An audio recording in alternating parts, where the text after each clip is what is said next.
I woke up feeling incredibly refreshed today. It's because I'm finally going to see my daughter Nancy and granddaughter Emily after so long. I've got the housewarming gift and treats for Emily all ready to go. In high spirits, my husband Robert and I left the house, arriving at Nancy's new place about half an hour later. It was a beautiful, impressive home with white as the main color scheme. My heart swelled with anticipation at seeing everyone, but Nancy and the others only greeted Robert, not saying a word to me or even making eye contact. Robert handed the housewarming gift to Nancy, gave the treats I prepared to Emily, and walked over to the dining table chatting with them. Then, the three adults besides me sat around the table and started talking cheerfully amongst themselves. I spent some time absent-mindedly watching the three of them. They could clearly see me, so why weren't they trying to talk to me? In that awkward atmosphere, I suddenly sensed a presence in the hallway. Glancing over, I saw Emily beckoning to me from the shadows.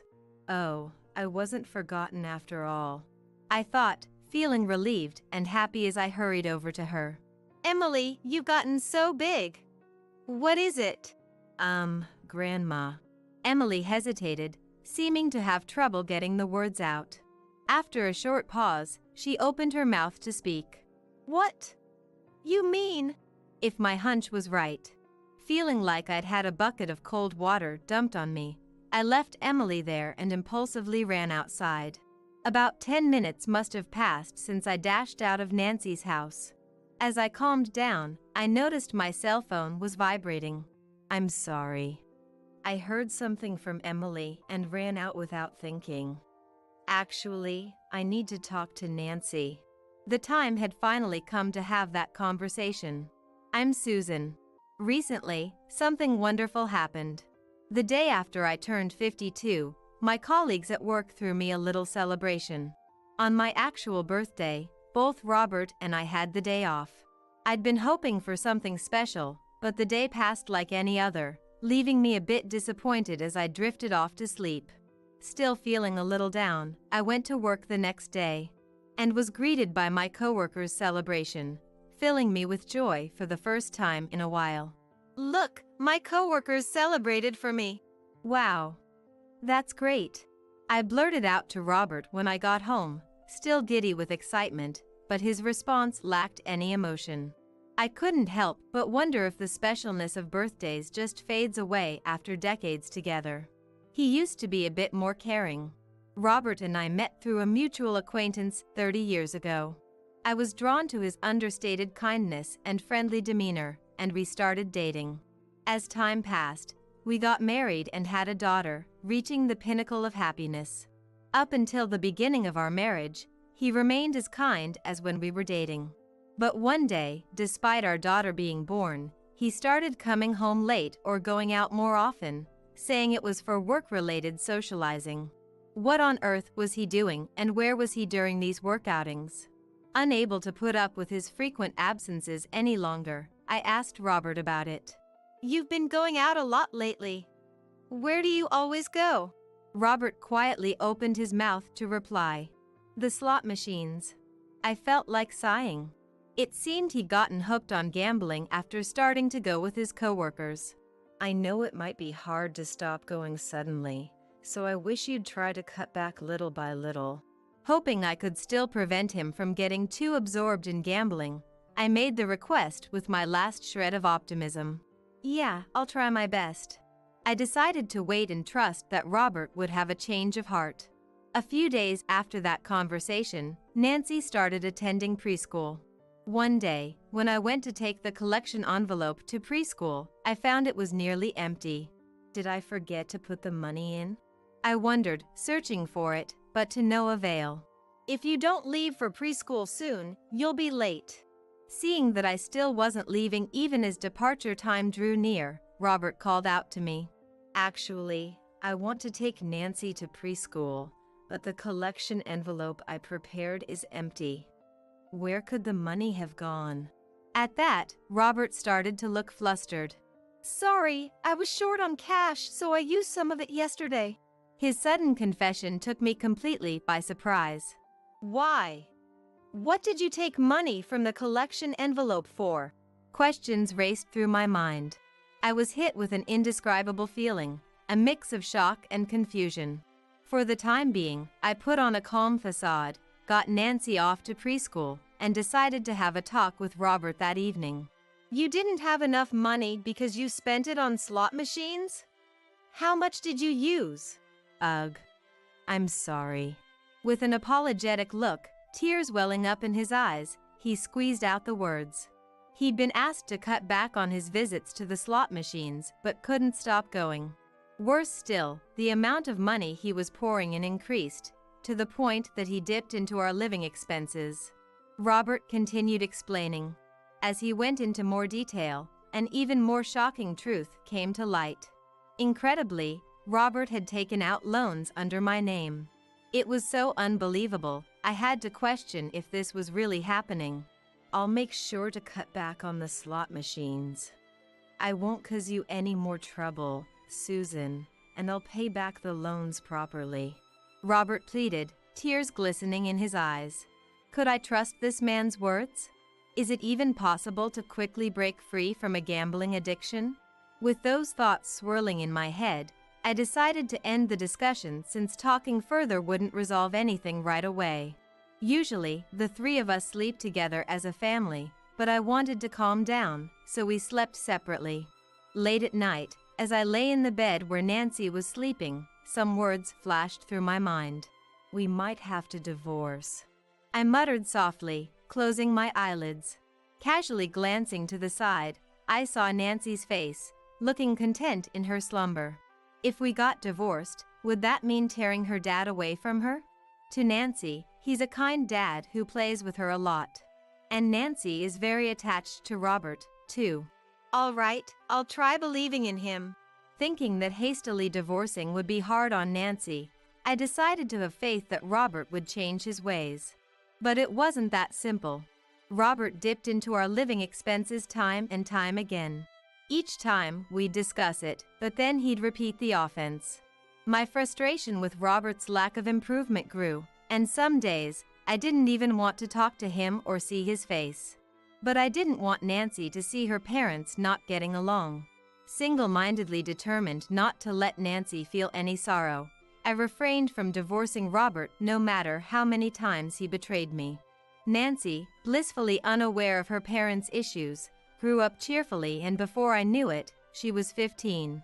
Dad, Mom, guess what? I got an A on my last practice test. Taking after who knows which parent, she'd grown into a child with a real knack for studying. Wow, you worked hard. That's amazing. What a relief.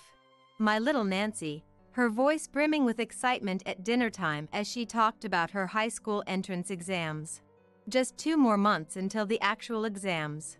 Around midnight, I happened to pass by Nancy's room and noticed the light was still on. Seems she's studying late into the night.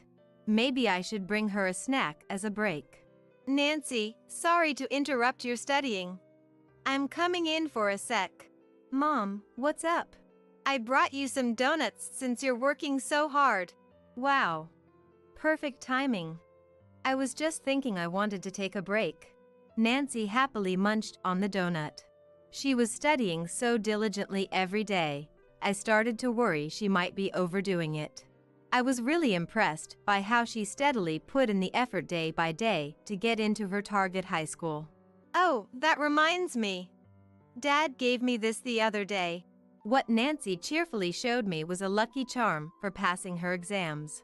Dad can be really sweet about these things, huh? Robert always supported the decisions Nancy made, cheering her on and giving her thoughtful little gifts. But in reality, even as Nancy grew up, Robert continued to take out loans and come crying to me each time, his attitude never changing. Nancy had no idea Robert was a gambling addict, firmly believing he was a good dad. Then, the high school entrance exams ended, and Nancy managed to get into the school she wanted. Nancy, that's wonderful. It's all thanks to your and Dad's support. Maybe Dad's lucky charm did the trick. Thank you both. Even if the image Robert showed to Nancy was a false one, as long as she was happy, that was enough. Seeing Nancy's blissful face, I felt I'd made the right choice in not divorcing him after all. And so, Nancy enjoyed her high school days before leaving our hometown to attend a university in Boston. Are you really going to Boston? I'd always thought she'd stay close by, so it was incredibly hard to be separated from her. But I didn't want to limit Nancy's options in life because of my own selfish feelings. I wanted Nancy to freely walk down the path she'd chosen for herself. With those mixed feelings swirling inside me, I accepted her decision to go to Boston. Mom, don't worry, I'll come back to visit sometimes. Perhaps sensing my loneliness, Nancy reassured me with those words. And then, the day of Nancy's departure finally arrived. Robert and I saw Nancy off at the airport together. Dad, Mom, you two keep living happily together, okay? With those bright parting words, she headed towards the gate, occasionally glancing back to wave at us. After Nancy left, I silently made my way home, immersed in my loneliness. A life with just the two of us, huh? Robert would probably dive right back into gambling without learning his lesson. I let out a small sigh at the thought. My prediction was spot on. When Nancy was still living with us, he'd go for short stints to avoid arousing her suspicion, but now I was the only one at home. As if to relax, Robert spent all his time at the slot machines, whether it was after work or on his days off. I thought things would be okay as long as we could secure the bare minimum living expenses, so I didn't say anything to Robert and simply went about my days. Deep down, there's no point in saying anything. It won't change. I'm tired of trying to make him quit. I may have given up. As we continued living like that, Nancy graduated from university and ended up getting a job over there. I guess she won't be coming back here anymore. I'd held out a little hope that she might return to our hometown after graduating, but my wish wasn't so easily granted. A few years later, some happy news arrived from Nancy. Mom, I got proposed to. What? Really? Congratulations. What's he like? His name is Thomas, and he's super kind, just like Dad. And you know what? Nancy chattered on about trivial things like what furniture to get for their new home and which houseplants to choose. The words "kind like Dad" stuck with me, but hearing Nancy's cheerful voice overflowing with energy, I swallowed back the story that had almost spilled from my lips. I really should have told Nancy about Robert.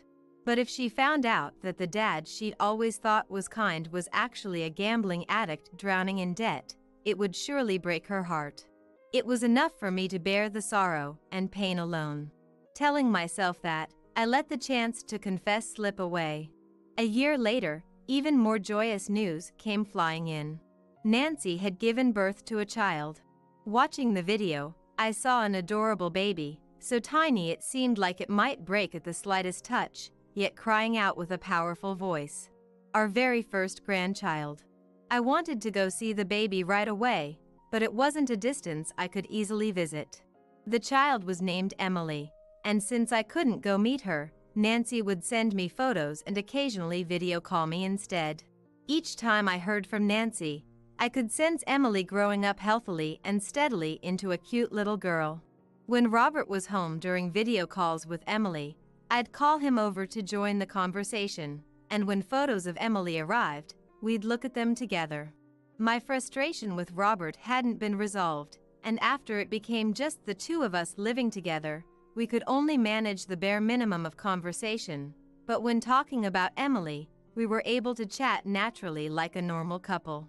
Emily's existence was my salvation. However, little by little, the frequency of Nancy's contact decreased. She must have returned to work and was struggling to balance that with childcare. I reminisced about the past, thinking, I had a period like that too.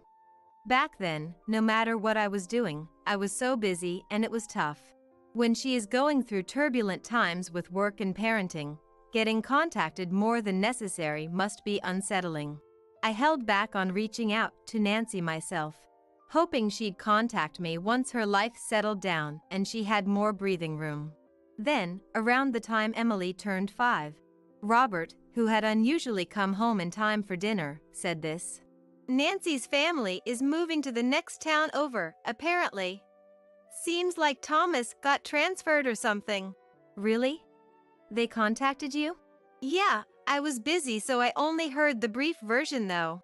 Something that important, they could have contacted me directly.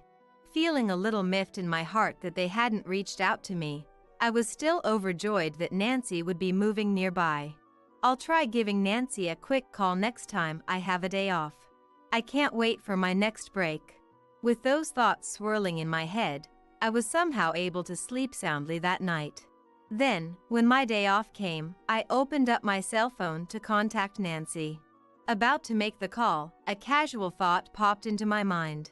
I don't know what she's up to right now, so I'll just try messaging her for the time being. Nancy, how are you doing?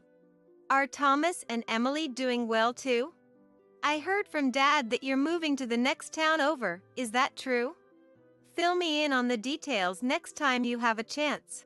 After sending the message, I was restless wondering when I'd get a reply, but even after noon passed, there was still no response.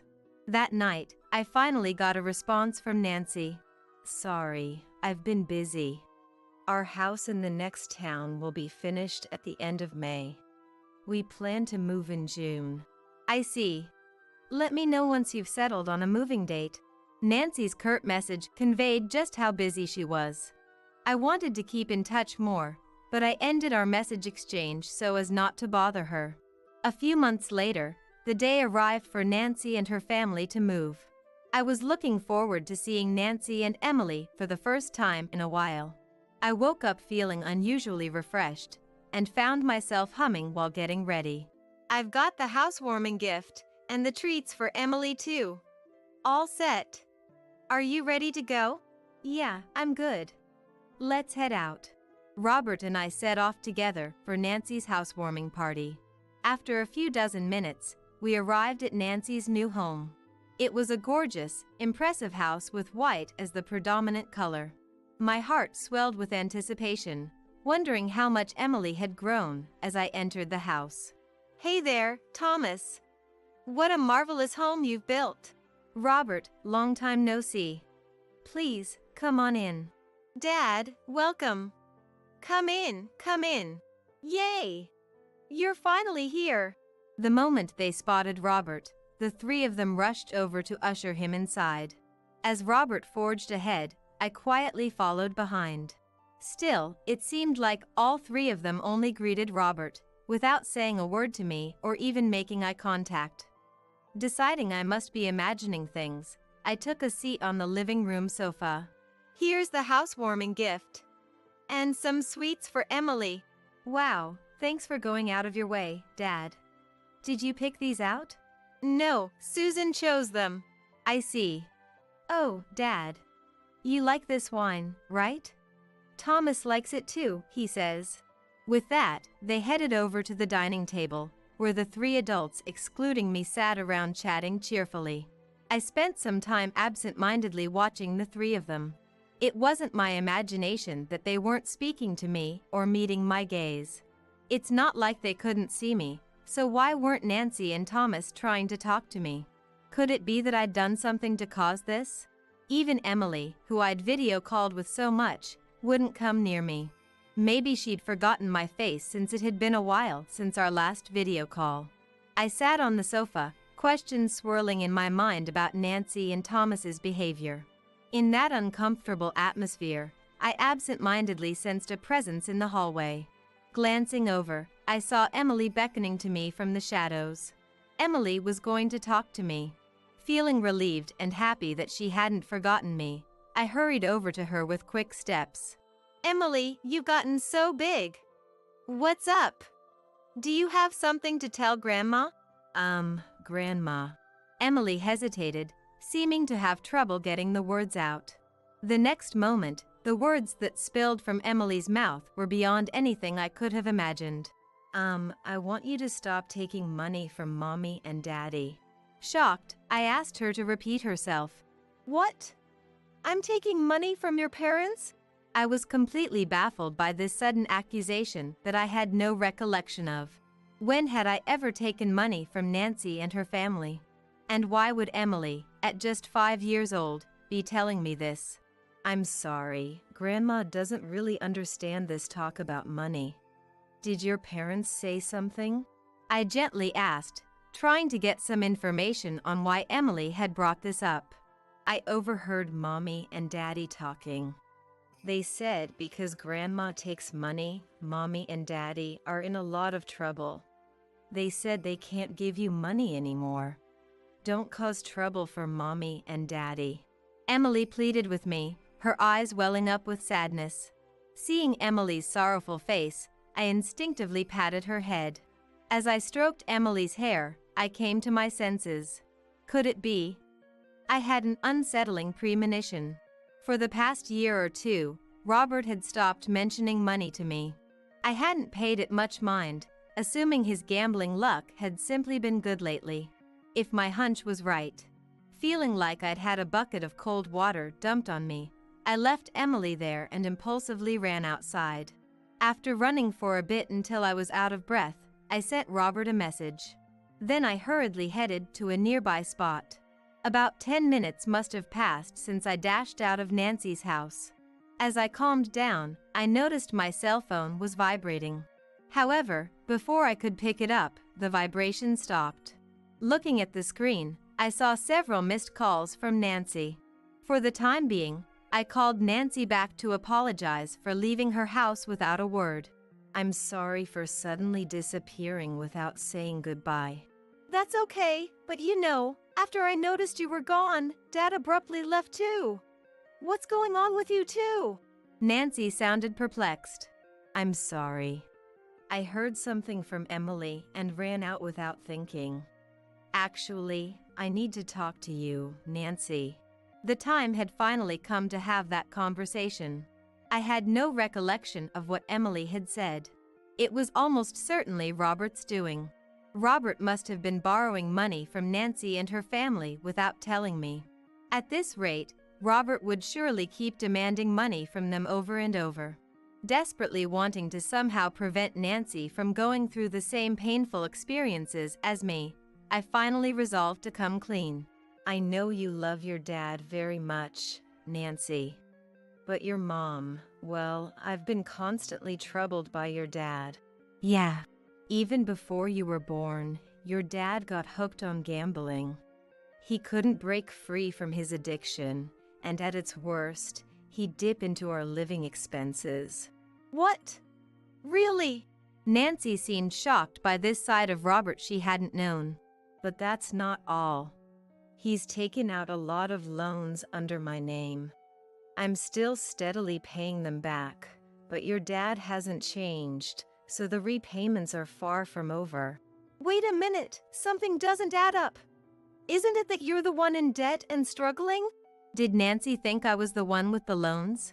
Dad came to me about 2 years ago, asking to borrow money. Even when I asked what he needed it for, he wouldn't give a clear answer and just said you were in trouble. It wasn't a huge amount, so I lent it to him as is. But this past year, he's been contacting me a lot, and even when I told him to let me talk to you, Dad wouldn't put you on. According to Nancy, Robert had been contacting her and Thomas, saying I had borrowed money and didn't have the means to pay it back, so he needed a loan. And it wasn't just once or twice. Moreover, Robert had apparently said this to prevent them from contacting me directly. Your mom is a bit messed up right now because of the debt, so don't reach out to her. We don't want her mental state to get any worse, so it's best not to agitate her too much. Hearing that from Nancy, I had finally reached my limit. What was he thinking, going so far as to borrow money from our daughter and her family? I'm so sorry for all the trouble your dad has caused. And I'm sorry, too, for keeping quiet about your dad to you, Nancy. I regretted not telling Nancy about Robert's behavior until now.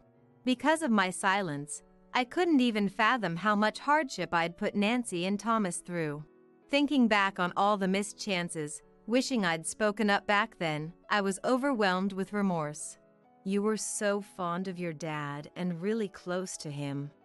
I thought I couldn't take your dad away from you, so I've kept it hidden all this time.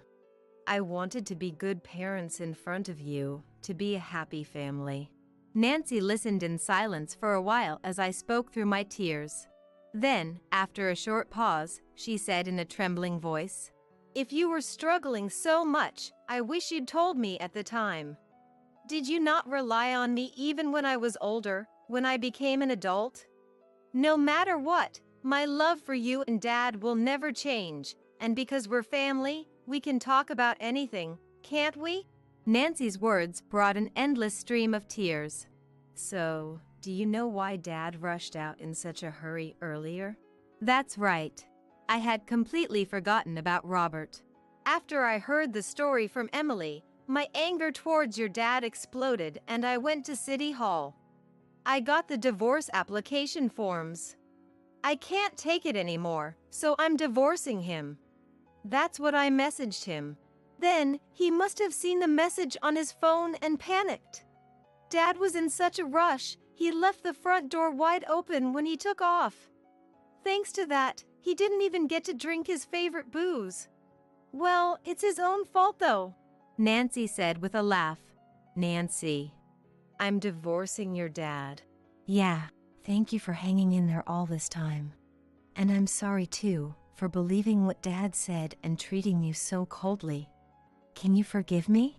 Of course. It was quite a shock to be ignored like that. I'm glad we're talking again. And so, Nancy and I reconciled and were able to talk like we used to. It seems Nancy told Thomas about all this too. Later on, I got an apologetic call from Thomas as well. Susan, I'm so sorry for my rude behavior the other day. Nancy told me everything. No, don't worry about it. If anything, I should be apologizing for all the trouble Robert has caused you. I'll make sure he pays you back properly.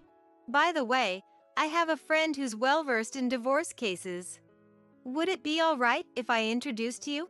I was able to make amends with Thomas too, and he even offered to help with the divorce preparations. Since it would be difficult for me to live under the same roof as Robert until the divorce was finalized, I decided to rent an apartment and live alone to avoid seeing him. The preparations for the divorce proceeded smoothly on my end, until all that was left was to file for the divorce trial. The person Thomas introduced me to was extremely competent, advising me to properly claim compensation in the divorce settlement, including reparations for everything up until now. Without hesitation, I went through the procedures to request compensation in the divorce trial. Getting money won't change the past, but it's better than nothing and might make me feel a bit lighter. Hello, Robert? I'm all set for the divorce, but what about you? I'm really sorry for everything, Susan. Won't you please reconsider? I won't go to the slot machines anymore, and I'll pay back the money I owe Nancy and them properly, so won't you come back home for now? I won't do it again. I won't go anymore. I've heard those same lines so many times. Do you have any idea how much it hurts me to have believed your words and been betrayed over and over? Remembering all the times I'd been betrayed in the past, my chest tightened with pain. Even after the divorce trial began, Robert kept complaining without remorse, but after multiple court sessions, the divorce was finally granted. The money Robert had borrowed under my name was also legally arranged to be repaid by him, allowing me to break free from the burden of debt at last. As for the money he'd borrowed from Nancy and her family, legal procedures were put in place to ensure Robert would pay it back properly too. After the divorce was finalized, Robert continued living alone in the house we'd originally shared. However, gambling addiction is truly a frightening thing. Even after all this, Robert couldn't quit gambling. Unable to borrow money or turn to anyone for help, a desperate Robert apparently ended up dipping into company funds. Now, he's living quietly in a town far from our hometown. They say he's working diligently to pay off the compensation from the divorce trial and his debts. Sometime later, I went to visit Nancy's house one day. As we were having lunch together, chatting about trivial things, the topic suddenly changed. Hey, Mom. Thomas and I were thinking, why don't you come live with us in this house? I was surprised by the unexpected offer, and at the same time, joy welled up inside me. But I had already caused Nancy and her family so much trouble. And yet, I couldn't possibly impose on them any further. I'm very happy, but I'll just accept your feelings. The moment I replied, Emily's energetic voice rang out. We get to live with Grandma? Yay! Grandma, you'll be with me forever. I'm so happy. Seeing Emily's delighted expression and how overjoyed she was, I started to feel guilty about refusing. Is it really okay for me to depend on you all like this? Of course. Emily's thrilled, and Thomas and I are happy too. Plus, it'd be reassuring to have you live with us. And so, it was decided that I would live together with Nancy and her family. Since Nancy and Thomas both wanted to focus on their careers, I spent my days doing housework and looking after Emily to support them. Thanks to that, every day felt truly fulfilling. Even while enjoying such happy days, I sometimes find myself thinking, if I had trusted Nancy, who was still a student at the time, and told her about Robert during my most painful period, I wonder what the outcome would have been. If I had confessed everything when Nancy got married, would a different future have awaited us? Still, by finding the courage at the very end, I'm able to spend incomparably happier days than ever before. Grandma, I'm home. Listen. Today, my teacher.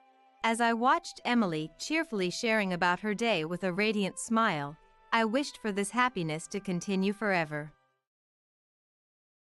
You must be Kevin?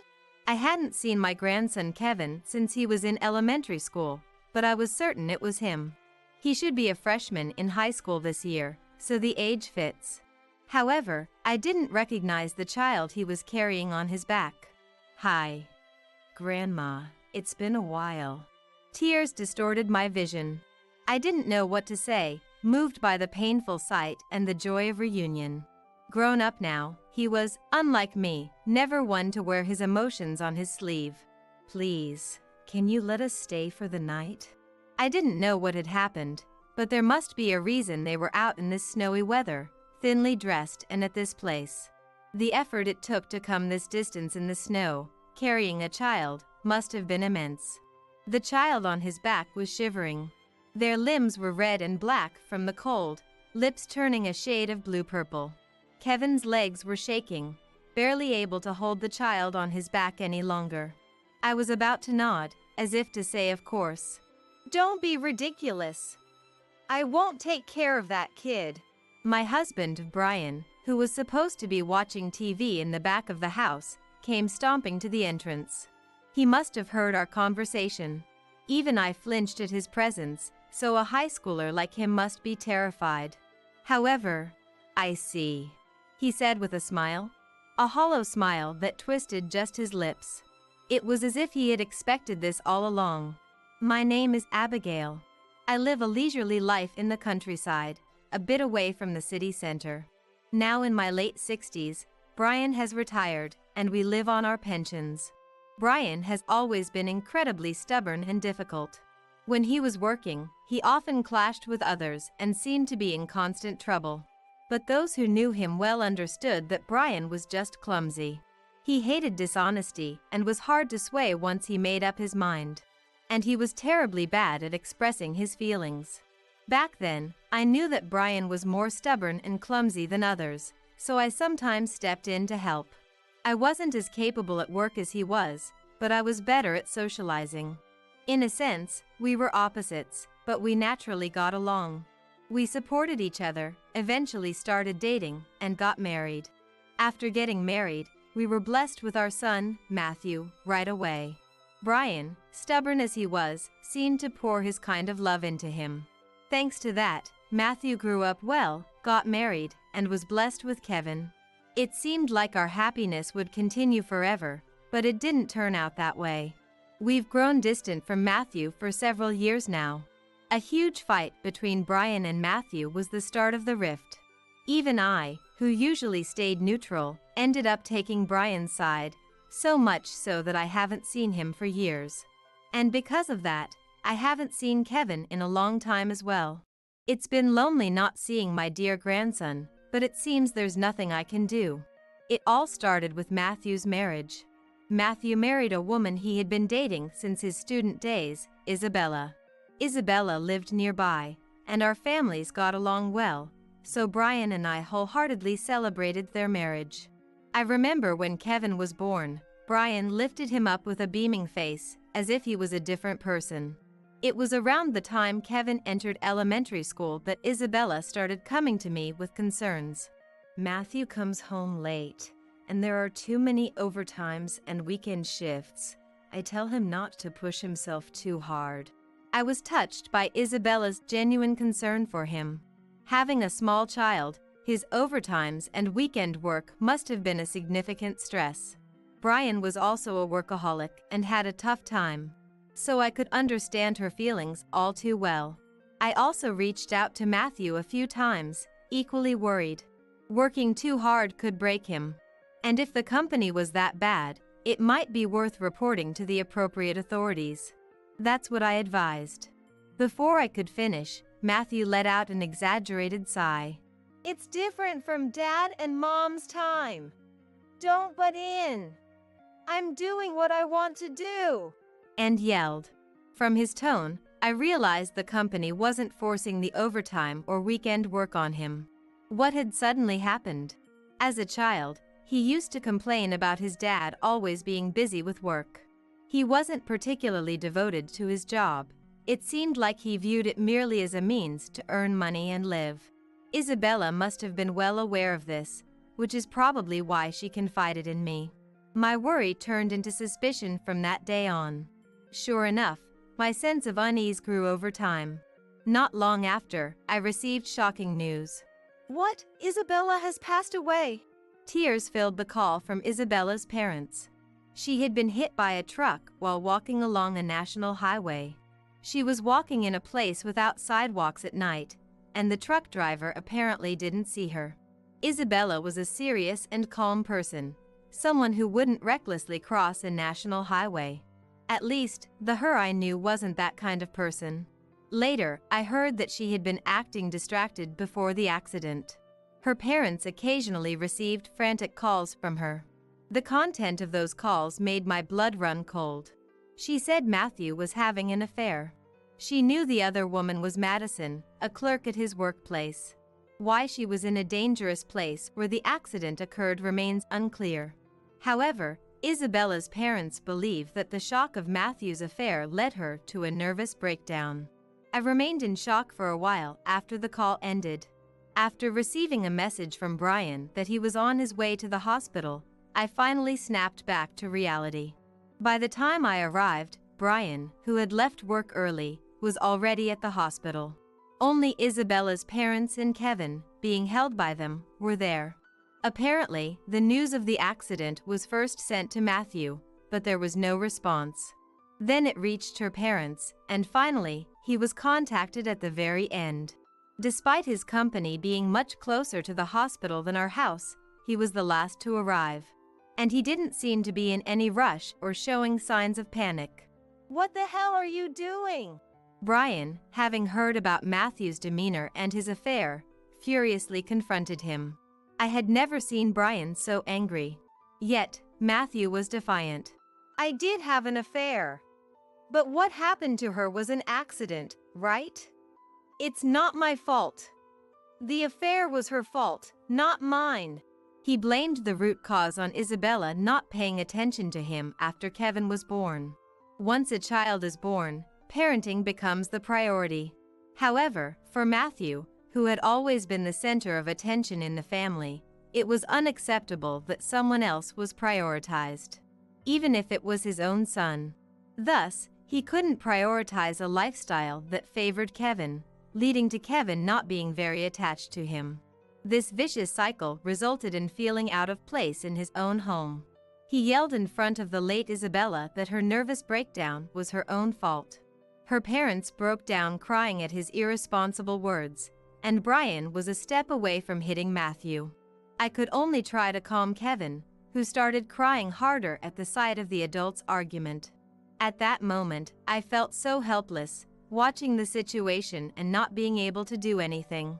This was how a decisive rift formed between us and him. Kevin pleaded for Isabella's parents or us to take him in, but Matthew refused. Though he confessed to the affair at the hospital, there was no further evidence, and no one had recorded the confession, so his affair wasn't proven. I was extremely worried about his selfish behavior. So, hoping it might help, I gave Kevin a map and contact information to our house. It was a bit of a walk from their house to ours, but it was better than nothing. If nothing else, that would be fine. And so, we parted ways. Later, I heard rumors that he had remarried to that Madison. I heard she is about 10 years younger than Matthew. There were rumors they were dating even though she knew he was married at the time. I was worried about Kevin. I had visited Matthew's house alone a few times, but it was always dark, and no one answered the doorbell. After several attempts, I gave up to avoid being reported as a suspicious person. It's been years since I last saw Kevin. Those memories keep coming back, even as life goes on. Even now, drinking warm cocoa, I think of him. He used to enjoy the cocoa I made. I wonder how he's grown, how he's doing, and if his family situation is okay. But all I can do is worry. I sip from my mug, looking outside. A cold wave has hit our area today, turning everything outside the window white. The surroundings are enveloped in night and terribly cold. I'll likely need to shovel snow tomorrow. You know, we might need to shovel snow tomorrow morning.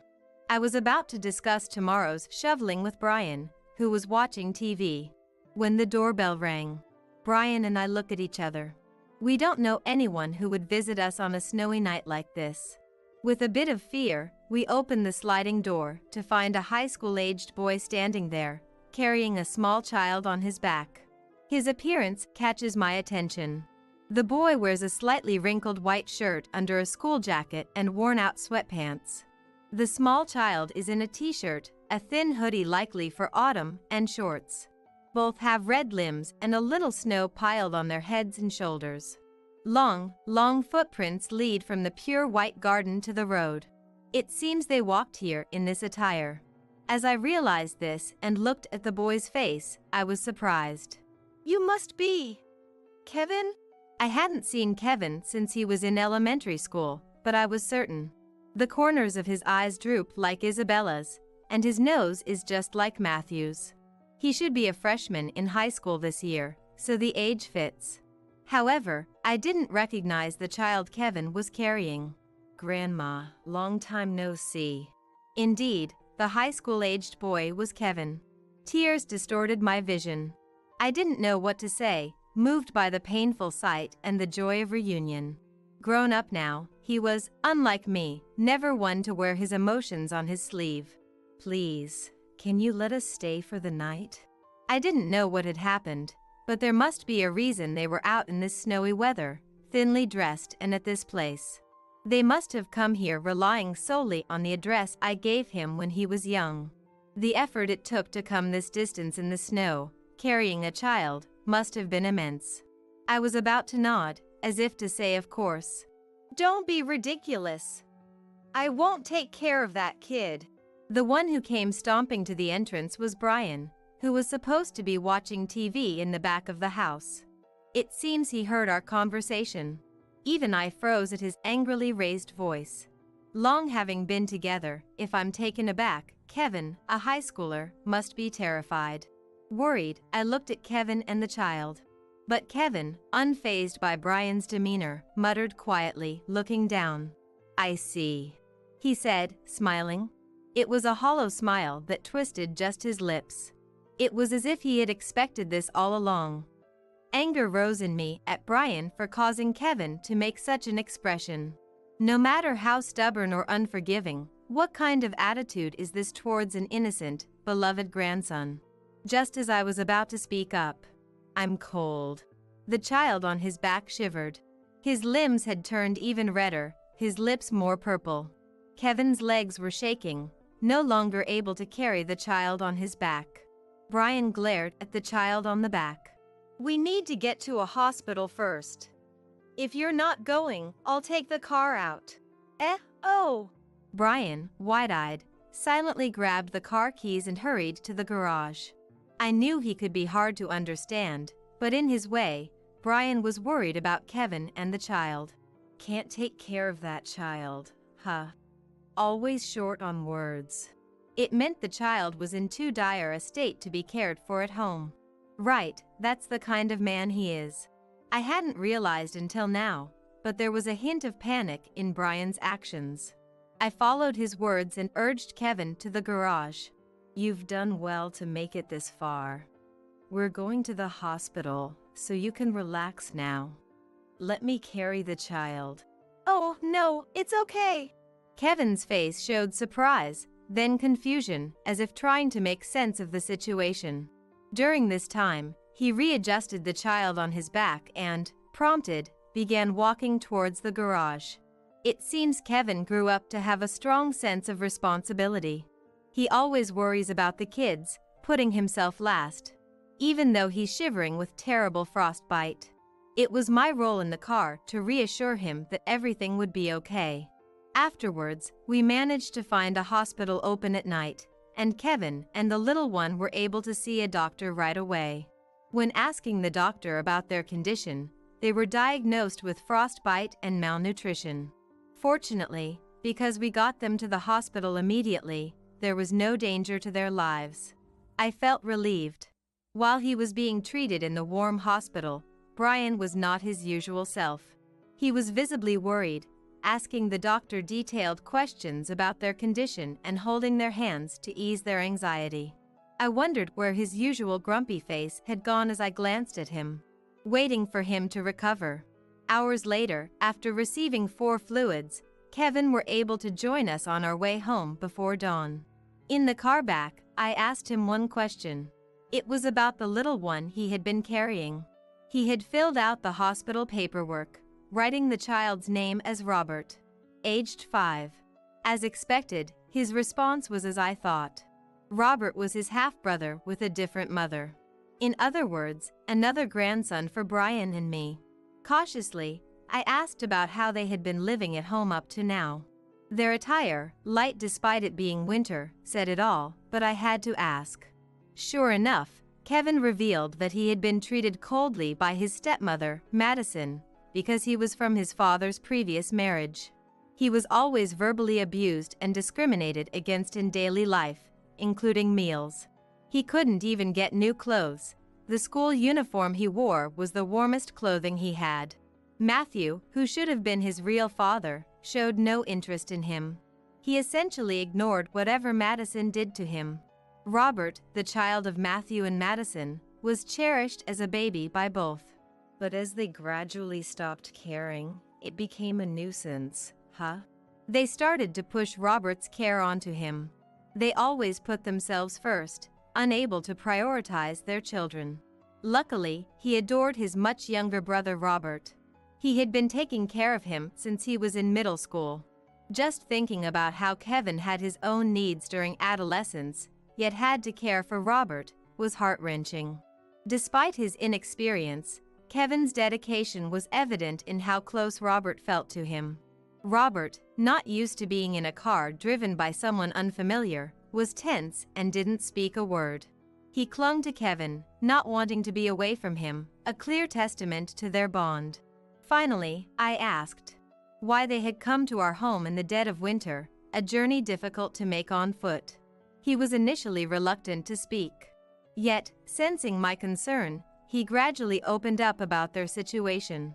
Unbelievably, Madison and Matthew had left the children behind to go on a trip far away. They left hardly any food or money at home, so their supplies quickly ran out. Being winter break probably added to their desperation. Without food, Kevin and the young Robert would starve. With no school open and not wanting to impose on friends, Kevin felt he had no one to turn to. So, with a sense of desperation, he decided to make the journey to our home, tears in his eyes as he spoke. Why didn't you contact us before? Brian yelled at him with a stern voice while driving. The guilt of not reaching out to Kevin sooner and allowing Matthew's tyranny. Plus, the helplessness of not having been turned to for help before was palpable to me. Understanding Brian takes time and effort. You really shouldn't say it like that. We're so happy that Kevin and Robert turned to us in the end. To Kevin and Robert, who had little interaction with him, Brian might just seem like a scary grandfather. Worried they might be frightened, I spoke up, but their faces showed no fear. Perhaps my deep concern for Kevin and Robert in the hospital had reached them. I've wanted to contact you many times before, but I was worried about what Mom had told me, and I couldn't find the courage to reach out. He awkwardly began to explain why he hadn't relied on us until now. After Matthew remarried, Madison yelled at him repeatedly. You're not loved by your grandparents. Kids like you are a nuisance everywhere, so don't even think about relying on them. At first, I thought it was a lie. The grandparents I remembered were always kind. But after being told repeatedly, he started to believe it was true. I have memories of being loved as a child, and I couldn't believe that grandparents who had been so good to me would hate me. Now, I can think that way. Yet, until recently, he had whispered that he felt unloved for some reason. Madison must have manipulated him into not seeking help from me or Brian. So that's why you smiled when he yelled. Kevin nodded. When Brian yelled at the entrance, Kevin had smiled, feeling empty, as if Madison's words had been proven right. Hearing this, Brian seemed even more regretful, his eyebrows furrowed. But you both protected us. Kevin said he finally felt at ease and cried. Perhaps triggered by his older brother's tears, or maybe because his tension was relieved, Robert also started crying. Upon arriving at our home, they immediately went to the bed we had prepared. It's warm, Kevin. Saying this, Robert rubbed his cheek against the blanket and fell asleep embraced by Kevin. Feeling both a sense of affection and sorrow, tears rolled down my cheeks. Their behavior suggested that they rarely had the chance to sleep in a warm, comfortable bed. Brian and I wanted to keep watching Kevin and Robert's sleeping faces forever, but we couldn't. We had a lot to do. In the morning, Brian took the car out again. He had the medical reports from the hospital and was going to file a complaint against Matthew and Madison. We prepared while waiting for them to return. Weeks later, when they returned from their trip and arrived at their home, the police were waiting and arrested them. Initially, Matthew accused me and Brian of kidnapping. He continued to assert this even when confronted with evidence. Brian and I feel responsible for how selfishly and terribly our son turned out. The last time we saw Matthew in court, his face had become even more severe than when we last parted. What went wrong? Did we make a mistake in how we raised him? Or was there some significant turning point in Matthew's adulthood? It might be too late to ponder these questions now, but seeing Matthew continue to hurl terrible words in court made me realize we've reached a point of no return. Now, we must focus solely on protecting Kevin and Robert, who have been deeply hurt. Brian and I discussed and decided to wholeheartedly support Kevin and his brother. Eventually, the two were arrested for neglecting their guardianship duties. The diagnoses of malnutrition, among other things, served as decisive evidence. The statements from me, Brian, and the boys likely helped support this decision. Suddenly, Kevin and Robert were left alone. With their parents arrested and nowhere to go, they wanted to come to our house. But I think we, who raised Matthew to abandon his parenting responsibilities, are not qualified to raise them. So, we also consulted Isabella's parents. They were relieved to hear Kevin was safe and were concerned for Robert, a child who should be a stranger to them. We'd like to take both of them in if we could. But sadly, it might be difficult to adopt Robert since they're not related by blood. And separating the brothers would be too cruel. That's why they said our home, where the brothers can stay together, is the best option. They also promised to support each other going forward. How kind are these people, to offer such gentle words to the parents of Matthew, who did terrible things to their daughter. Lately, I find myself tearing up easily. And so, it was decided that my husband and I would take in Kevin and Robert. When I took Kevin and Robert's hands and said, "From now on, you'll live with us," they showed us bright smiles. Still, they were quite reserved when they first moved in. But soon, we all warmed up to each other. He is always eager to help out. This year, we've had a lot of snow, but he's been forward in offering to help shovel it. Young Robert, trying to imitate what he sees, grabs a shovel and heads outside too. It seems he's at that age where he wants to mimic everything his brother does. Brian, watching the two, would complain but also teach them the tricks of shoveling snow. It seems he's quite pleased to be relied upon by the adorable Kevin and Robert. "You can't even do this? Honestly, you guys are hopeless," Brian would say with a straight face, his usual grumbling. However, Kevin and Robert seem to know it's just his way of hiding his embarrassment and take it in stride. "We'll be better than Grandpa in no time, right, big brother?" "That's right, maybe even by tomorrow." Brian, as grumpy as ever, is becoming fondly attached to Kevin and Robert, including his difficult demeanor. Watching their heartwarming interactions, I'm busy preparing today's meal. "Everyone, dinner's ready. Let's take a break." Calling out loudly, the three of them walk over, laughing and smiling together. What a blissful everyday life we have. Winter is almost over, and the season of budding flowers is approaching. Between the four of us, warm times are passing by. "Call an ambulance, quick. How can you be so oblivious?" Suddenly, Brittany, who lives next door, rushed into my apartment in a panic. It all started when Tony collapsed in the bathroom. Lately, Tony never parts with his mobile phone, no matter where he is in the house. In fact, he even takes it to the bathroom, apparently talking to someone. Why she, living next door, knew in real time that he had collapsed in the bathroom is beyond me. Honestly, there's no reason for her to call me oblivious. I already know why she is connected to him, and how she knew immediately about his collapse in the bathroom. They might think it's a secret, but there have been many suspicious moments in the past. It's funny they don't realize that they're the only ones who don't notice. I've turned a blind eye until now, but I've decided to put a stop to it. They've been having their way, thinking I've been silently watching. Of course, I plan to retaliate against Tony, but I also want Brittany to suffer just like me. They shouldn't think they can get away with this. It's time for them to pay for 13 years of betrayal. I'm Rosetta, a 40-year-old housewife. I met my husband Tony through a mutual acquaintance.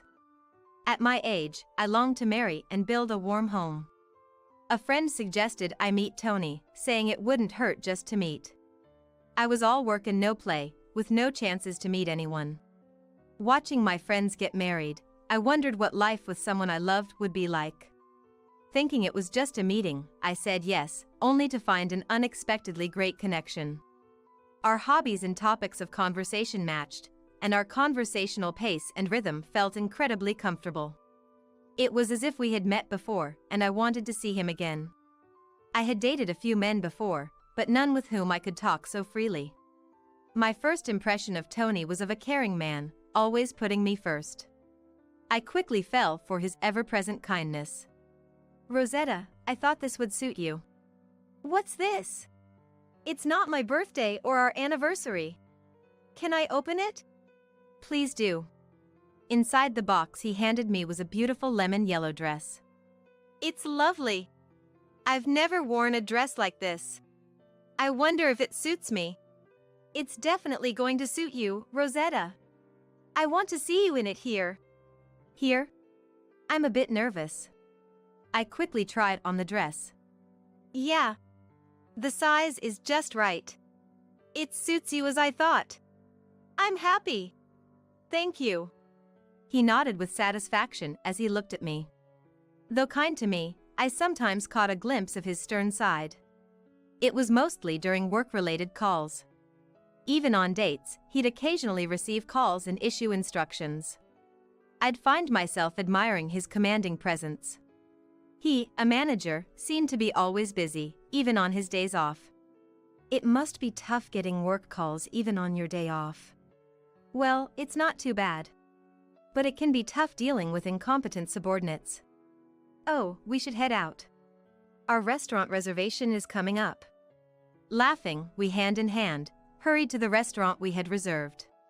I wanted to marry a wonderful woman like you. Will you marry me? If it's with you, I'd be happy to. Please take care of me from now on. I felt happy to be able to marry him. But this happiness, I soon realized, was fleeting. I intended to continue working as a nurse even after getting married. But things seemed to be heading in a bad direction. About the housework. I plan to continue working, even though we're married. Is it okay to ask you to help when I have night shifts? His expression then turned grim. You intend to continue working? Yes, is that a problem? It's a bit, not right for a woman to keep working after marriage. Nowadays, it's not uncommon for couples to be dual income. In reality, there are more households around me where both partners are working hard as dual income couples than those with just a housewife. Even after hearing my reasoning, he insisted I should quit working after marriage, so I asked him why. I thought there must be some reason from his perspective. Believing it's important for spouses to understand and compromise with each other, I decided to ask. Ever since college days, I've been coming back to a dark room and turning on the light alone. Tony, you've lived alone for a long time since college, right? The moment the room lights up and I realize I'm alone, I just hate that feeling. His expression seemed to darken for a moment. So that's how you felt. I lived with my family for a long time, but I guess living alone can make you feel that way. That's why I want you, Rosetta, to quit your full-time job. Of course, I'll work in your place. There's even talk of me becoming a director soon. Really? A promotion at this time? That's amazing. Then, scratching the tip of his nose awkwardly, he replied. Whenever he feels shy about something, he fiddles with his nose and breathes heavily. He looked at me as if expecting more praise, so he must have been really happy.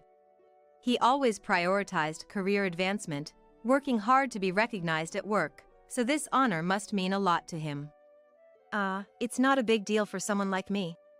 But there are only a few among my peers who have become managers, so I guess my progress is relatively fast.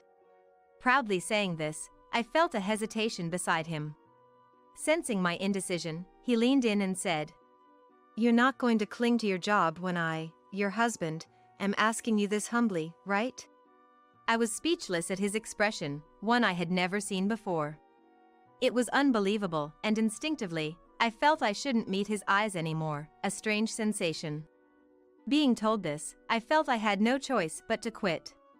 I wanted to continue a bit longer, but I decided to resign, considering it was my beloved husband's request. Life as a housewife, starting with our marriage, was harder than I expected. I thought being a housewife meant doing household chores, but it was extremely busy. Taking advantage of me being a housewife, Tony stopped doing any housework. Women's workplace is like the home, right? It's wrong to just rush through work to have your own free time. I couldn't talk back to him when he said this in a stern tone. In the morning, I prepared breakfast and helped him get ready for work, timing it with when he woke up. Until he returned at night, I finished all chores like preparing dinner and cleaning the bathroom. Tony, breakfast's ready. I'll be right there.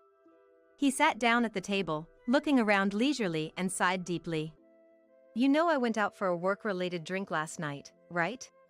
Yes, I thought so since you came back late. What about it? If I went out for drinks, shouldn't the breakfast be Eggs Benedict? I'm sorry, I didn't consider that. Then he, tapping his finger on the table, silently glared at me. He was particular and would strongly point out anything that differed even slightly from his preferences.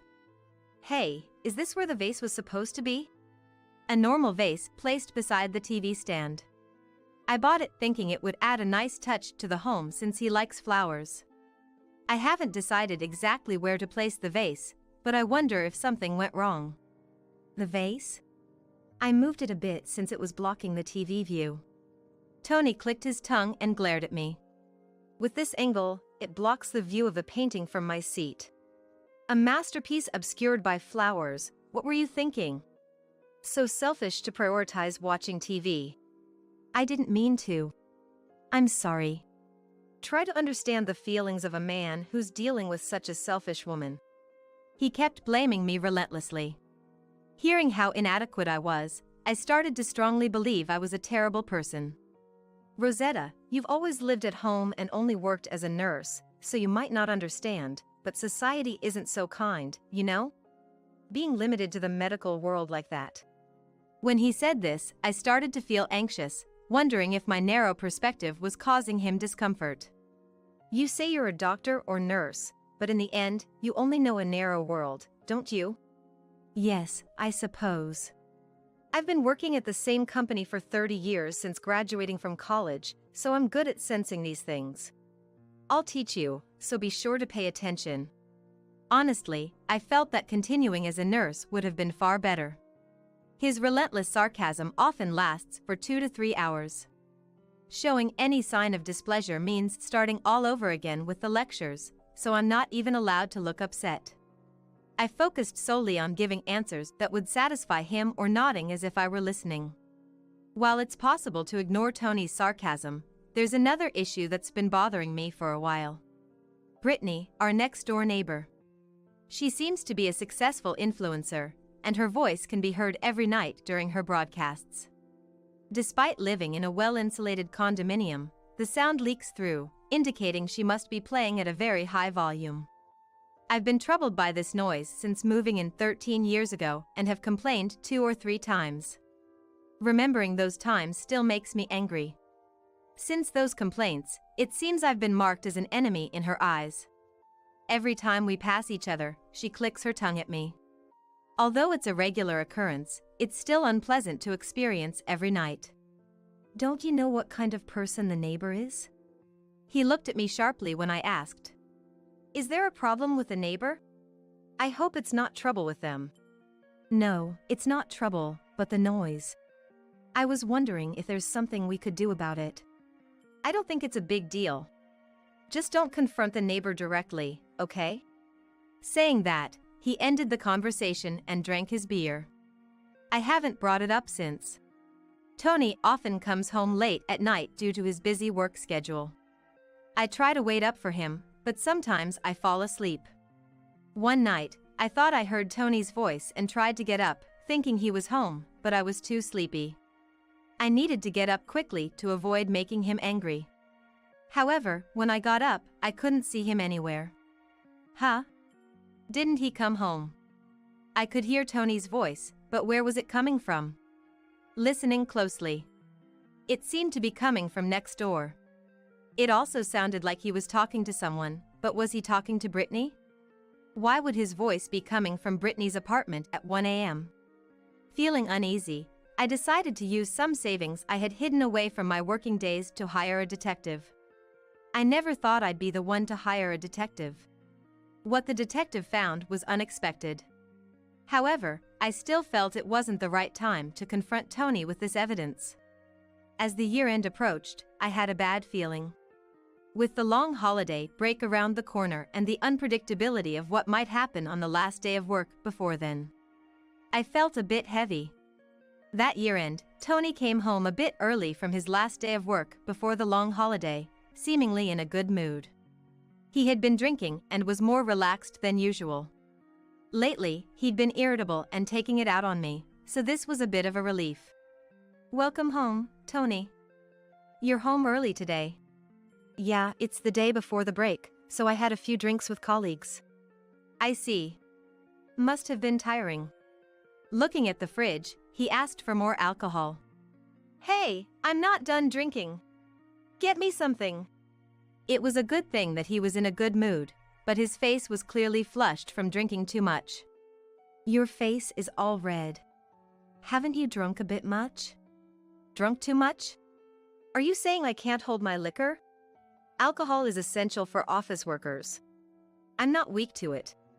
Saying that, he quickly drank the beer he was holding. He doesn't particularly like beer. He used to boast about how well he could drink, but I've had to pick him up from bars countless times. Despite his grand claims about being a corporate drinker, I always end up taking care of him when he's drunk. Man, I've sweated a lot drinking tonight. I'll take a quick shower before bed. Saying this, he took his mobile phone to the bathroom. He never used to bring his mobile phone to the bathroom, but lately, he doesn't let it out of his sight, even there. He even takes it with him to the bathroom, which makes me wonder if there's something he desperately doesn't want seen. Thinking about this, I decided to keep an eye on the situation. From the bathroom where he went, I could hear him talking on the phone. The conversation was too quiet to make out, but I wondered what could be so important to discuss in the bathroom. Then, a loud noise came from the bathroom. Shocked, I rushed there and found Tony, looking pained, curled up in the bathtub. Just as he regained consciousness and tried to get out, he collapsed again, unconscious. I quickly checked his condition. At that moment, someone was furiously banging on the door. The banging was so intense, I thought the door might break. It's a rental, and having someone break the door isn't exactly a laughing matter. And who could it be at such a critical time? Yes, I'm a bit busy right now. When I opened the door, it was Brittany. Move. Get out of the way. I couldn't comprehend why she would show up right now. She pushed past me, making a beeline for the bathroom without any hesitation. Wait! What are you doing? Tony, what's wrong? Tony! Ignoring my astonishment, she took charge of the situation. She acted as if she were the wife, which was bizarre. Call an ambulance, quick! How can you be so oblivious? I couldn't let her continue her reckless behavior. There was only one thing to do. Confront her with reality. I just stood there, looking down on them. Call an ambulance? And you think you have the right to order me around? What do you mean? Just what I said. Do you think you, of all people, have the right to give orders to me, his wife? She seemed taken aback by my retort. As if it was unthinkable for me to talk back. If you're so concerned, why don't you call the ambulance? No, I can't, that's why I'm asking you. Think a little, will you? Suddenly she got angry and objected. I guess so. She snapped back angrily, obviously because it would be embarrassing for her as the mistress to have stormed into the house in a panic. She's probably afraid of a call revealing the affair. She's flustered to make a call, just staring at Tony lying there. I couldn't help but laugh. You can't even make a phone call? That's just pathetic. My words seemed to anger her. What do you mean, pathetic? Are you mocking our pure love? Her belief in their pure love, despite being just an affair, was terrifying. Focused solely on themselves, their blindness was almost enviable, but this wasn't the time for that. If you're really concerned about him, making a call should be easy. You should be able to do it. I challenged her to make the call, showing her the phone. If she really could, there should be no problem. Furious, she glared at me, her face red with anger. Tony seemed to regain consciousness from our voices. He was unconscious, and even when he woke up, he still seemed to be in a lot of pain. He was still in pain, struggling to speak. My head hurts like it's splitting. Call an ambulance. He looked extremely pained, his usual composed expression gone. I remarked. It must be hard. We really should call an ambulance, shouldn't we? What are you waiting for? Do it now. Right. Something needs to be done quickly. Ignoring his words, I decided to take action. Leaving him rolling in agony, I silently left the house. I took the waterproof-packed mobile phone that had fallen in the bathroom, so he couldn't call from his phone. Brittany and Tony, now awake, seemed relieved and were leisurely affirming their love for each other. Blind to everything but themselves, they didn't even notice I took the phone. I couldn't deal with this foolish, cheating couple any longer. Seizing the opportunity, I decided to leave the house. I immediately left the house and contacted Brittany's boyfriend, Robert. Robert is Brittany's boyfriend, with whom she has a relationship serious enough to consider marriage. He stays over about half the week, so they're practically cohabitating. I've run into him a few times in the hallway and at the garbage disposal area. He's a doctor working at a nearby hospital. I remembered receiving his business card before. Good evening. Sorry for calling so late. It seems Brittany is at my place for some reason. Could you come and pick her up? Is this Rosetta? Long time no see. You're saying Brittany is at your place? What do you mean by that? His voice over the phone sounded confused. Understandably so. Anyone would be surprised by a sudden night call from their girlfriend's neighbor. I'll explain the details later. Are you at work right now? No, I've just finished work and am killing time at a restaurant near the workplace. Brittany said she had a stream tonight and asked me to come back late. So, Brittany had been making sure not to let Robert stay at her place. She was casually talking to Tony over the phone while Robert was away. Can you come as soon as possible? I'll head over right away. Let's meet at the condominium entrance. Thank you. I'll join you there. 3 minutes after the call, he arrived at the condo's entrance, and we went to my apartment together. On the way, I briefly explained the situation. To put it bluntly, it seems Brittany and my husband Tony have been having an affair for many years. What? What do you mean? I found out through investigation. They met in a service store 13 years ago and have been involved ever since. Robert was visibly shocked by my words. 13 years? Since that long ago? Yes. She moved into the apartment next to ours by chance 2 years ago. No way. Then what am I? I thought we were going to get married. He was struggling to come to terms with the reality of being cheated on. It would be so understandable, considering his marriage plans. It seems to be for money. I suspected my husband's infidelity and hired a detective. The investigation results indicated that. That's unbelievable. Brittany rushed into our apartment when Tony collapsed in the bath. Apparently, they were talking on the phone even in the bathroom. He seemed deep in thought but then looked at me. That explains it. No wonder she never lets go of her phone. But you said Tony collapsed. Is he all right? He's fine, just drank too much. No danger to his life. After explaining briefly, I led him to my apartment. Entering quietly, they were still engrossed in their melodramatic scene. I'll fight against the world for you, Tony. Having such a beautiful woman love me, I'm blessed. This must be a trial from God to reach true love. In the 10 minutes it took me to leave, contact Robert. Within the short time, an epic story seemed to have unfolded. A tragic tale of lovers who can't swear eternal love to each other.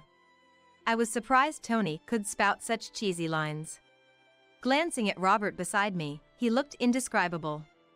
Seemingly shaking from the cringeworthy dialogue. Unable to bear it any longer, Robert dropped his bag, alerting them to our presence. What's going on here? Robert, why are you here? Strangely, both were naked, which was comical. Why? That should be my line. You told me not to come home early because of a stream. Was it for this? Normally mild-mannered Robert raised his voice, and Brittany seemed a bit taken aback. Well, that's because, you know, the fans and antis are troublesome. I was worried about what would happen if they found out I have a boyfriend. Brittany looked evasive. I knew Robert only from brief exchanges in the apartment complex. He never seemed like someone who would raise his voice. Indeed, he listened calmly when I explained everything to him earlier, showing his ability to control his emotions. So, for Robert to react this strongly, she must have really crossed a line. Stop taking people for fools. To think you've been secretly having an affair with the neighbor for 13 years. She suddenly became defensive, her eyes darting around. I thought maybe I'd marry Robert. Is that bad? She tried to look innocent and appealing, but it only backfired with Robert. We were cohabitating because we talked about marriage someday, but now I just can't believe you. Brittany, realizing Robert was genuinely angry, quickly switched tactics. No, this is a misunderstanding. I was just teaching him about streaming, like personal training for the digital age. Brittany seemed to think we knew nothing about influencers or video streaming, and was clearly trying to bluff her way through. Despite her desperate attempts to wriggle out of the situation, Robert wasn't having any of it. Private lessons, is that it? Have you already forgotten what you yourself said earlier? I played the cheesy dialogue I had secretly recorded at high volume. Hey! You recorded this without me knowing? That's a violation of privacy. Delete it now. Privacy? You have no right to talk about privacy. I'm filing for divorce. Tony, clearly not expecting me to initiate a divorce, was panicking. Divorce? How are you going to live without me? You're living off me, and now you're talking about divorce? Have you lost your mind? He seemed to think I would break down and beg him.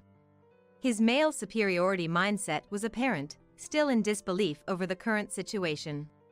His absolute confidence baffled me, but it didn't matter anymore. Say whatever you want. You can only act tough for so long. Eventually, we got divorced. After the incident, I immediately sought a lawyer who is an expert in divorce and infidelity cases. Presenting the evidence video helped me demand more than the usual alimony. Meanwhile, Brittany's engagement with Robert was called off, and she now lives a secluded life. This is partly because her streaming blew up after the affair scandal. Right after the infidelity news broke, fans analyzed Brittany's posts, exposing her relationship with Tony.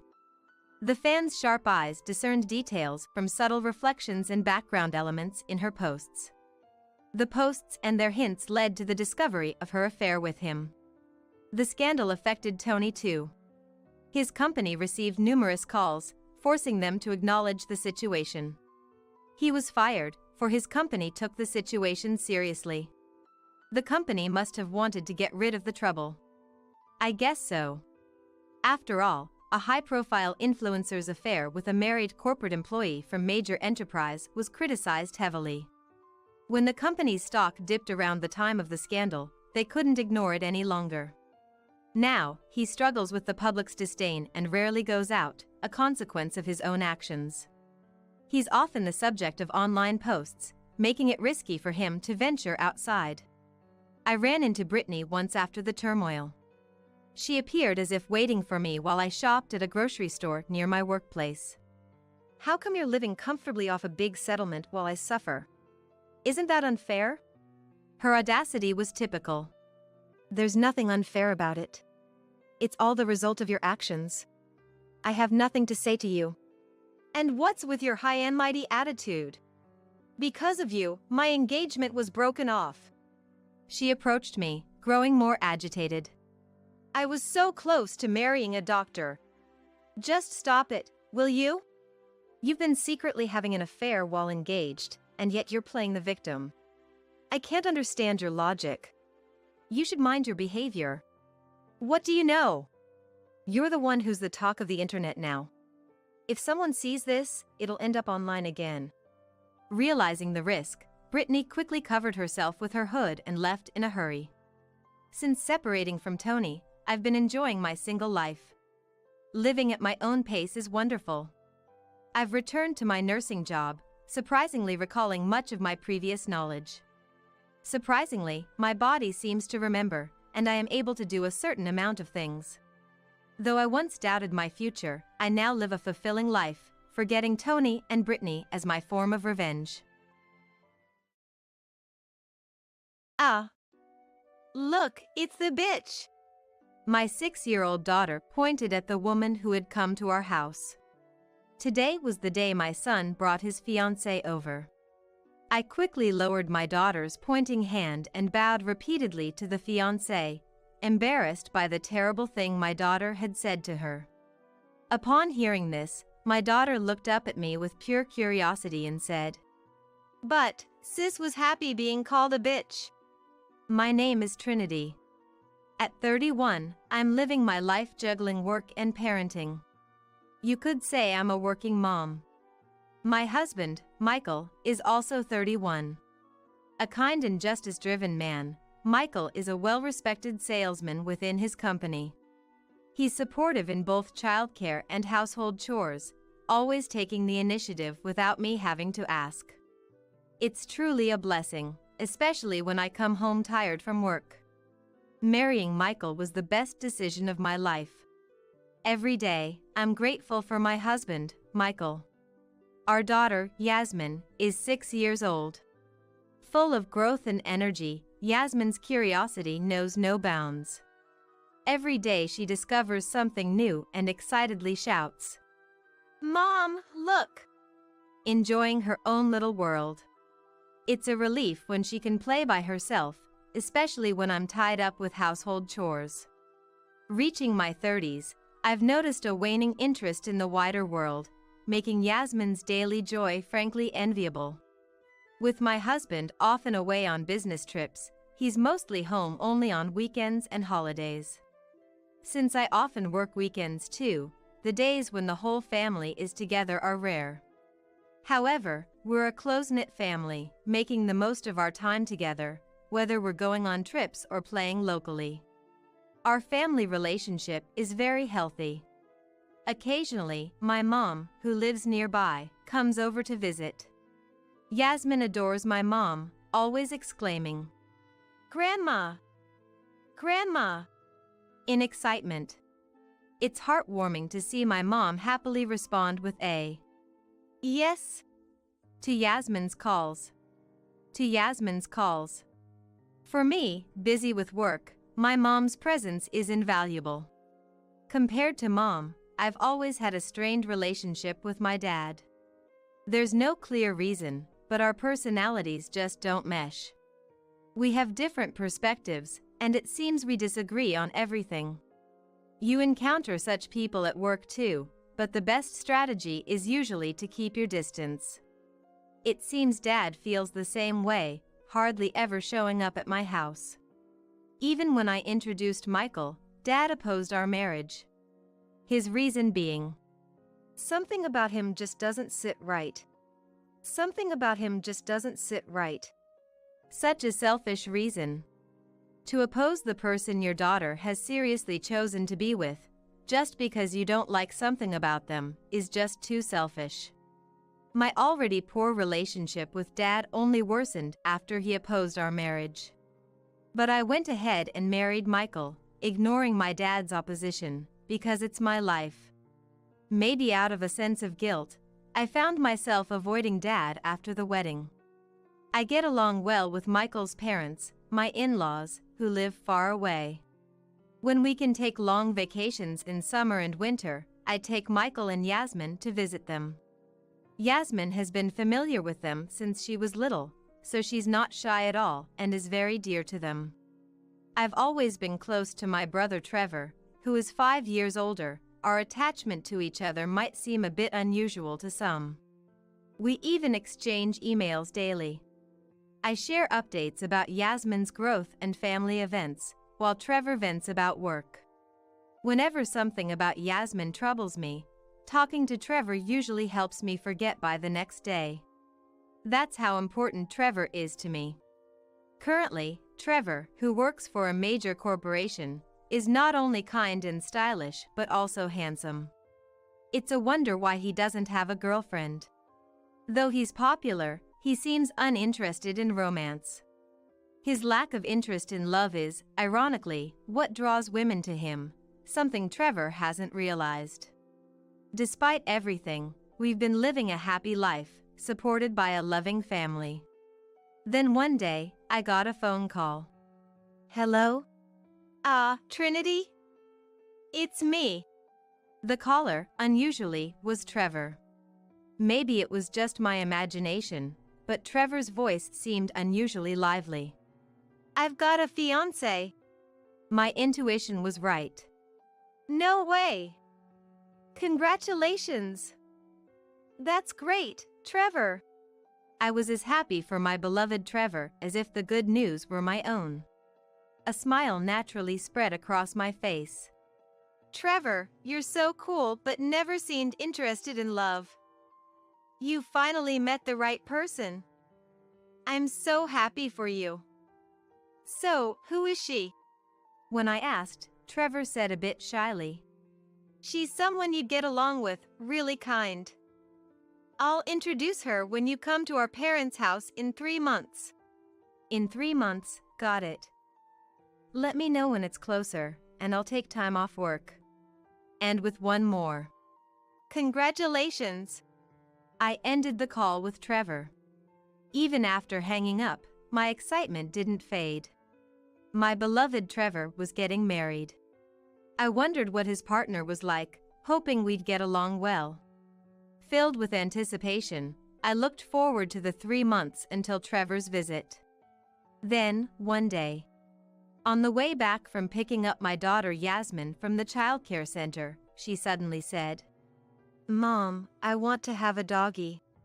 A doggy? You mean a dog? What brought this on all of a sudden? Yasmin likes dogs, but has never said she wanted one. Maybe one of Yasmin's friends at the childcare center bought a dog and told her about it. Because Dad called someone a doggy the other day. Yasmin gave an answer that I wasn't sure made any sense. Michael called someone a doggy? Would he say something like that? Feeling puzzled, I casually asked Yasmin about it. Did Dad really say that to you? Why would he? But Yasmin seemed to have lost interest in dogs already, now talking to a flower blooming nearby. Hello, Mr. Flower. Hello, Mr. Flower. Maybe it's not something to worry about too much. That's what I thought, but even after we got home, took a shower with Yasmin, and ate dinner, the doggy Michael mentioned wouldn't leave my mind. After Michael got home and Yasmin was put to bed, I decided to ask him directly. Hey, this might sound like a weird question, but what's this doggy thing about? Michael seemed momentarily flustered by my question, then said with a bit of panic. Oh. I went to a pet shop for work recently and saw some puppies. It made me think how nice it would be to have a dog. You know, they say kids grow up kinder with pets around. So, the doggy Michael mentioned was about a puppy he saw at the pet shop. He must have talked to Yasmin about the puppies. Oh, so that's what it was. I was curious because it's not like you to talk about wanting a dog. Hearing the answer directly from Michael, I felt relieved. It's nothing to worry about, you're overthinking it. Michael said with a laugh, so I decided not to dwell on it any further. 3 months had passed since Trevor's marriage announcement, and the day he was coming home finally arrived. Michael had work and said he would come after it was done, so Yasmin and I headed to my parents' house first. Mom, who seemed happy that Trevor was coming, greeted us with, Trinity, come in, come in. Smiling more joyously than usual. Unlike with me, Dad, who gets along well with Trevor, was in a good mood for this occasion. Until Trevor and his fiancée arrived, I helped Mom with cooking. We wanted to welcome Trevor and his fiancée with the best celebration possible. Yasmin was playing with Dad. The table was filled with Trevor's favorite dishes and the favorite foods of Trevor's fiancée, which I had asked about beforehand. Looking at the dishes laid out, I felt a bit of unease. It kind of resembles Michael's favorite dishes. But it must be a coincidence. As I was thinking this, the doorbell rang, and Trevor and his fiancée appeared. Michael hadn't finished work yet and wasn't there, but we started the meet and greet with just the family. Trevor's fiancée is apparently named Riley. I could hear Mom from the entrance. Welcome, Riley. Mom greeted them, and the two stepped into the living room where Dad, Yasmin, and I were. At that moment, a voice came from beside me. Not a blessing, but an unexpected remark. Ah. Look, it's the bitch. Pointing at Riley, the voice was Yasmin's, who continued pointing while laughing. Riley, with her beautiful face, looked puzzled at Yasmin. Yasmin. That's rude to our guest. I scolded her, and Yasmin made a sullen face and said, Because Dad called her that. And Big Sis looked so happy about it. Why is it okay for Dad to say it, but not me? I was just playing with Dad when Mom wasn't around. Yasmin's baffling statement had me, Mom, Dad, and Trevor all scratching our heads. Just then, the doorbell rang, and Michael, having finished work, arrived. I went to welcome Michael, who then entered the living room. And that's when things took a sudden turn. Cheater! A voice suddenly erupted. Looking towards the source, it was Michael, his face red with anger. Yelling at Trevor's fiancée, Riley. Why are you here? What's the meaning of this? Is this some kind of harassment? Michael was uncontrollably furious. His unusual behavior puzzled everyone else. Michael seemed to not even notice me, our parents, or Yasmin. Then, Riley, Trevor's fiancée, started raising her voice. Gone was her gentle demeanor, now replaced by a harsh tone, furrowing her brows. Why are you here? And why should I be the one blamed? You were the one who came on to me. I was never serious about you. Riley was infuriated, blood rushing to her head. Although initially shocked, I began to understand the nature of their conversation was about an affair. You're the one who said you wanted me to come over on holidays. I went out of my way for you, and this is how it ends. Give me back my weekends. Michael and Riley had been having an affair. And it seems they were using the weekends when I wasn't around for their escapades. They apparently enjoyed treating each other like pets frequently. Yasmin must have seen this. That's why she started talking about Doggy in such a strange way. The reason the prepared food resembled Michael's favorites makes sense now. They must have been dining out together often. All the pieces of unease clicked together in my mind. Realizing the truth, I immediately took Yasmin's hand and left the living room. I couldn't let Yasmin hear any of this. Whatever happens with Michael can be dealt with later, but Yasmin must be protected at all costs. Then Mom appeared and gently placed her hand on me. I'll stay with Yasmin. It was her way of telling me to go back. I nodded and headed back to the living room. Inside, the heated argument between Michael and Riley continued. The conversation revolved mainly around their affair. It was too much for me to bear, feeling dizzy just listening to them. Wait, just a minute. Finding a moment to interrupt their exchange was impossible. Their back and forth was intense and unrelenting. After several minutes, their argument finally began to subside. As they became aware of us around them, both crumbled to their knees, faces turning pale. Michael, what is this? Explain yourself. The moment I began to confront Michael, he collapsed backward with a groan. Enough. You are no longer family or anything to me. Get out now. Don't you dare touch my daughter. It was Dad who struck Michael. You too, don't ever come back. Dad said this to Riley, then, with Riley and Michael unable to move, he pulled them by the arms and threw them out of the front door. And with one last remark, he spat out. You two deserve the worst. In a setting meant for marriage introductions, Michael and Riley were thrown out for their affair being exposed. Afterward, I demanded a divorce and compensation from Michael in court. Ignoring Michael's futile pleas of, let's talk it over, I proceeded with the divorce. It's too late to talk things over now. If you hadn't done anything in the first place, we wouldn't be in this situation. That was the last thing I said to Michael. Trevor, of course, called off his engagement with Riley. We're never going to see each other again.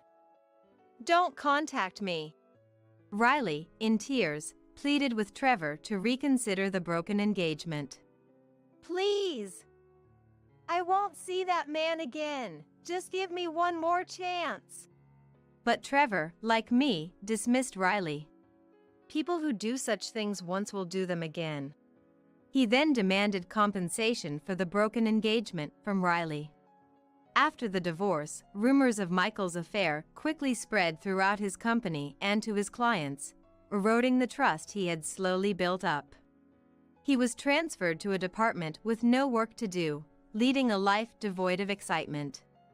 Riley, having quit her job in anticipation of marrying Trevor, found herself in debt due to the compensation payments. She ended up juggling multiple part-time jobs, working tirelessly every day without a break. Riley's dream of an easy life through marriage to Trevor turned into a nightmare of the exact opposite. Her ideal wedding plans were shattered overnight.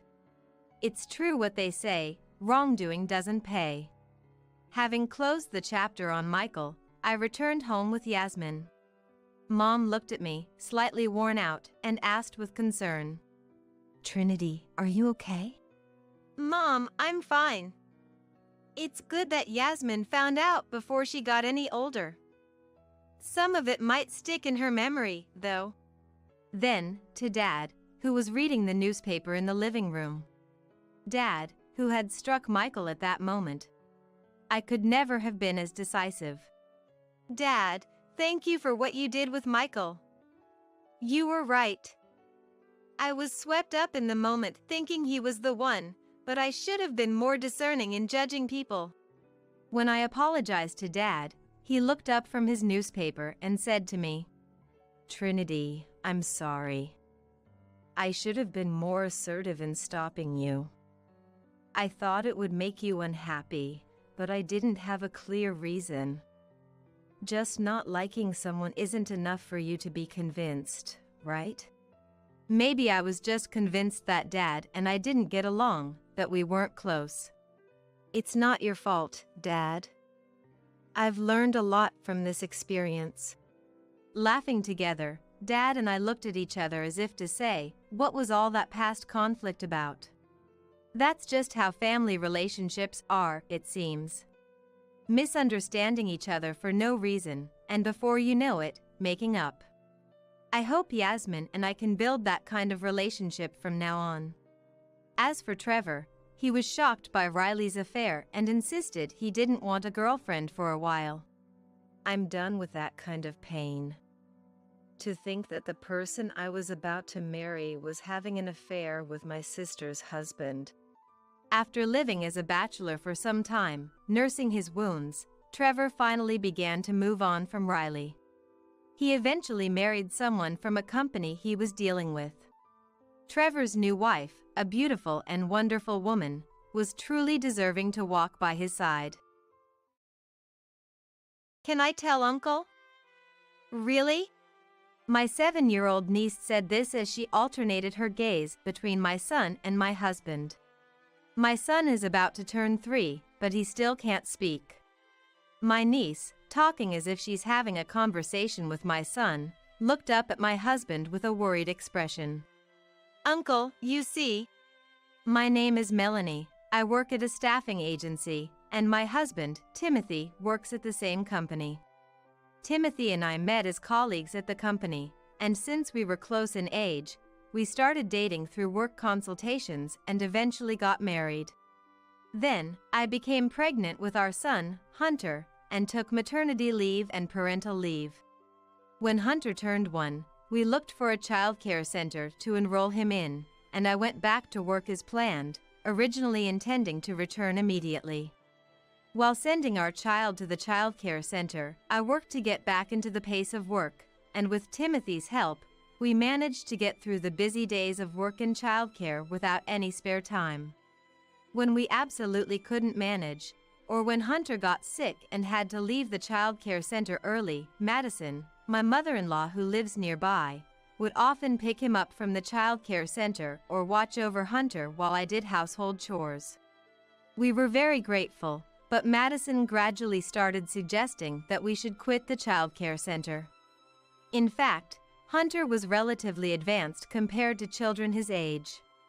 He began walking just after turning 1, and though not yet conversational, he understood our words and could communicate simply. Madison started treating Hunter like a prodigy, insisting he shouldn't be in a public childcare center but rather receive gifted education under her constant care. This suggestion had us worried. While we were indebted to her, we tried to refuse politely by saying Hunter enjoyed the childcare center, which only made Madison furious. She didn't like that I had returned to work while Hunter was still so young and berated us, saying, "You don't love Hunter. Leaving him in childcare all day is negligent. Unlike you, I would be willing to stay with him all the time and take care of everything. Just hand Hunter over to me." I was shocked by Madison's accusation of being a bad mother, but I was even more frightened by her treating Hunter as an object to be handed over. After that, we tried not to rely on Madison, and if Timothy wasn't home when she came over, I pretended to be out. However, Madison started taking actions that couldn't be ignored, like picking up Hunter from childcare without our consent or trying to steal our house keys after bringing over sweets and insisting on coming in. Timothy, too, gave up on reasoning with her after seeing her unreasonableness. We decided to move without telling Madison and began looking for a new place in secret. However, finding a new home proved difficult. We thought it would be easy to find a house in a growing city, but with many people moving in, convenient properties sold quickly. While searching for a house behind Madison's back proved difficult, half a year flew by in no time. By then, Madison's interest in Hunter had waned significantly.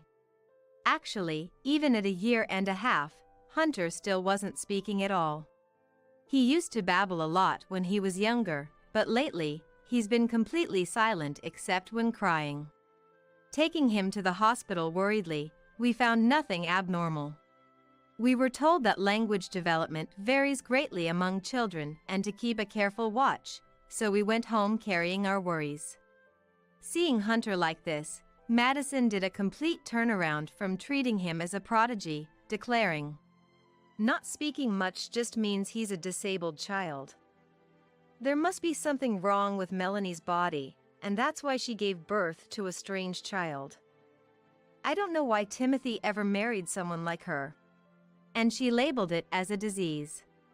Despite the doctor's diagnosis, being told Hunter was sick and that I was abnormal brought me to tears. Madison hadn't been coming to our house recently, but when she did, it was unbearable how she could say such awful things, leaving me completely distraught. Then, Timothy got angrier than I've ever seen, declared we were cutting ties with Madison, and forcefully kicked her out of the house. After blocking Madison's contacts, we began to ignore her completely, even if she came to the house. Knowing Timothy's firm stance, Madison shouted, "I don't need a wife or grandson with disabilities," and never returned to our house again. Since then, we have been living peacefully as a family of 3, and before we knew it, Hunter turned 3, yet he still hadn't spoken a word. Considering it unusual for him not to speak by this point, we were advised at a public health screening to have Hunter examined at a major hospital. When Hunter and I went to the hospital recommended to us, we unexpectedly ran into my sister Yasmin and my niece Rose, who were there for vaccinations. Yasmin and Rose live far away, and because we had been busy, it had been difficult to meet, so we were delighted by this long-awaited reunion. Since Yasmin and Rose hadn't met Hunter since his birth, they greeted him for the first time. "What's your name?" "Hunter? That's cool. Yes, you're in the rabbit class, aren't you? Rose loves rabbits too." Despite not having mentioned Hunter's childcare class to Rose, she naturally continued the conversation as if it was obvious. Surprised, I asked Yasmin, and she said that Rose can understand the language of animals and babies, who can't speak. Half in doubt, yet having witnessed it firsthand, I had no choice but to believe. When the 4 of us went to the hospital cafeteria for lunch, Rose said, "Does Hunter like hamburgers?" "Yes. And he dislikes carrots? But they taste good together with hamburgers. Does Hunter like hamburgers? Yes. And he dislikes carrots? But they taste good together with hamburgers. Accurately guessing Hunter's likes and dislikes without being told, which left me speechless. Even after seeing the doctor, the reason why Hunter wouldn't speak remained a mystery. There were no issues with his throat or vocal cords. He could cry and laugh, but he wouldn't utter meaningful words like mom or dad. Feeling down about not finding a solution, Timothy came to pick us up from the hospital after his rounds in the evening. Since we were together, we decided to have dinner as a family of 5, moving to a family restaurant near the hospital. While waiting for our order to arrive, Rose looked back and forth between Hunter and Timothy, then stared at Timothy anxiously. Hunter is asking when he can start talking to Uncle, she said. Surprised, Timothy looked at me, so I told him about how Rose had correctly guessed things she shouldn't know, like class names and Hunter's likes and dislikes, leaving Timothy to let out a disbelieving sigh. Hunter really wants to talk to both Uncle and Auntie. But he couldn't because Grandma was always around, and he was afraid of being taken away, Rose conveyed. The phrase "always around" caught my attention, and I asked Rose for clarification, given that we hadn't been seeing Madison lately. Hunter shook his head and just stared at Rose. Then, as if struck by a brilliant idea, Rose clapped her hands together, smiled joyfully, and reassured Hunter. Grandma isn't here now, so it's okay to talk. Hunter looked around uncertainly, then at me and Timothy. Mom, Dad.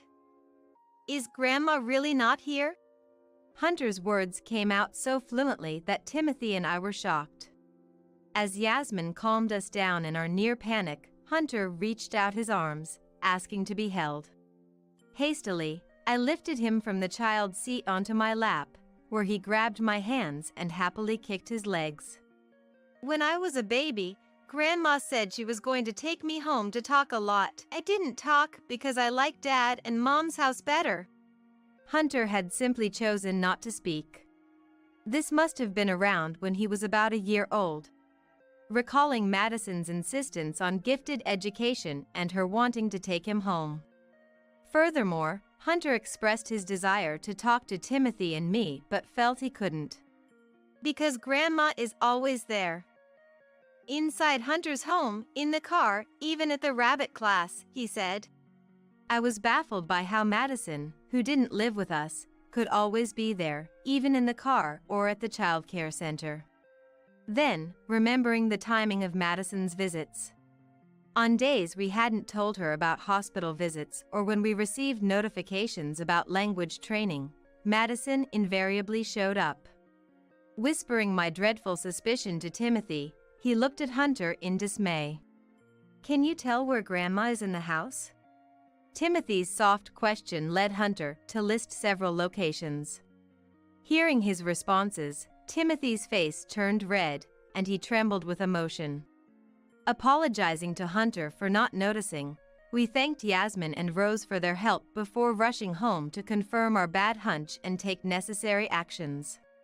Once home, we asked Hunter again where Madison could be. Pointing with his little hands, Hunter showed us various places. Under the entrance shoe cabinet, behind the living room sofa, on the top shelf of the kitchen cabinet, and when a device was found under the bedroom bed, I felt dizzy. When Grandma came to pick me up, she left it behind. Grandma has always been in the house. Hunter explained, indicating that what seemed to be bugging devices had been left throughout our home, making it feel as though Madison was perpetually present. Discovering such devices within our home, similar to those seen on TV, and confirming their nature as surveillance devices available in abundance online was unsettling. Before the police arrived, Madison showed up at our house, having apparently been listening in on us as we searched for the bugs. Timothy couldn't hold back his fury, confronting Madison. Mom, what do you think you're doing, planting bugs in our house like it's nothing. This is outrageous, creepy, and a serious crime. It's because Timothy ignored my contacts, isn't it? What's so wrong with wanting to know more about one's own family? We're family, after all. There's no need to make such a big fuss about this. More importantly, Hunter can speak. To think he can talk so much at 3, he must be gifted. Just as I thought, a real prodigy. I'll take him and provide him with gifted education, so he can work at a big company in the future. And eventually, he can take care of me in my old age. Now I can rest easy. Madison showed no remorse for planting the listening devices, dismissing it as nothing significant. Her blatant disregard for Hunter's wishes and her self-centered assertions made us feel sick. Just as we were considering our next steps, the police arrived. After we explained the situation and the police confirmed with Madison herself, who didn't think she had done anything wrong, she readily admitted to planting the devices and was promptly taken into custody.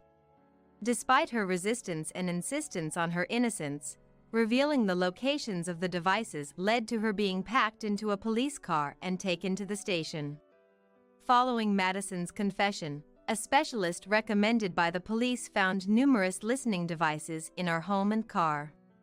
The realization that we hadn't noticed such extensive surveillance was embarrassing. The thought of Madison having heard all our conversations made us dizzy. In the end, Madison was arrested for burglary and criminal mischief, showing no signs of remorse for her excessive actions, even though it was her son and DIL's home. Furthermore, during the interrogation, Madison confessed to also planting listening devices at the child care center. Just as Hunter had said, she had bugged the class he attended. She had paid a staff member, who was a friend, to install them. An investigation at the child care center indeed found several devices.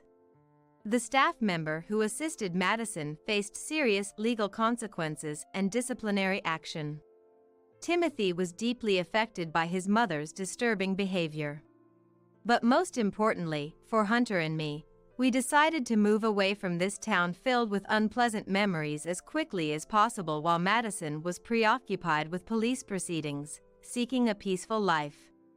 Considering our job situations, we decided to move near Yasmin's family. Upon explaining our circumstances, Yasmin's family was shocked but understanding, offering their sympathy and saying, "You've been through a lot, well done." With Yasmin's family helping with the move, everything went smoothly. Since then, despite it being her first offense, Madison received a prison sentence due to the malicious, cunning nature of her actions, which were premeditated and carried out with clear intent. Despite Madison's full confession, she seemed unable to comprehend why her attempts to learn more about her family were met with such serious consequences, ranting and causing a scene at the police station, claiming, "Let me out of here! I was just trying to get to know my family better. I've done nothing wrong." When we were informed by the new residents of our old home about a letter filled with grievances and demands for release that Madison sent, it was a stark reminder of how fortunate we were to have moved to a place beyond her reach, and the thought of what could have happened if Hunter had been taken by her sent shivers down our spine. Now, free from Madison's watchful eyes and with Hunter able to speak without any reservations, our family enjoys brighter and more communicative days together. Hunter's verbal skills are impressively advanced for a 3-year-old, leading us to wonder if he might indeed be what Madison claimed, a gifted child. However, this does not justify Madison's actions, nor does it mean we are willing to forgive her. Living closer to Yasmin's family has enriched our lives with increased interactions, and Yasmin has been a great help with tasks like picking Hunter up from childcare, which Madison used to handle. Our weekends are now filled with joyous outings to amusement parks, zoos, and trips planned together, fostering a close and supportive relationship. Reflecting on the hardships Hunter endured, we are determined to compensate for the past by ensuring he grows up in an environment where he can freely express himself without restraint, committed to never letting him feel suppressed again. My Emily is the cutest in the venue, isn't she? Daniel said with a laugh, addressing Emily. Even though I'm right in front of them, this is how they treat me. It seems nothing but a joke to me. Then Emily, seeing me, burst out laughing. What? Your wife is ugly. That's it, I can't take it anymore. I'm calling off the marriage. I said that straight to Daniel. My name is Addison. I'm turning 29 this year. I've always loved numbers, and now I work in general affairs. I think this job suits my serious nature. Currently, I'm intensely studying for a qualification. The man I was supposed to marry is named Daniel. I met Daniel at a party. I had never been in a relationship with a man before. I lacked confidence and couldn't initiate conversations with men. As my friends began marrying off, I started attending parties in a rush. That's when I got accustomed to parties and met Daniel. My first impression of Daniel was that he was cool and refreshing. When we talked at the party, I enjoyed conversing with him a lot. Daniel, an elite at a major pharmaceutical company, is the same age as me. Even his academic background is impeccable. Yet, he's unpretentious and always brings up fun topics. I mistook his familiarity with women as just an act at first. Eventually, we became a couple. I was surprised that I could become a couple with him. I thought I had used up all my luck and love for being chosen by such a wonderful person. When we became a couple, he smiled at me and said, "I'm so glad you chose me. I'm such a lucky guy."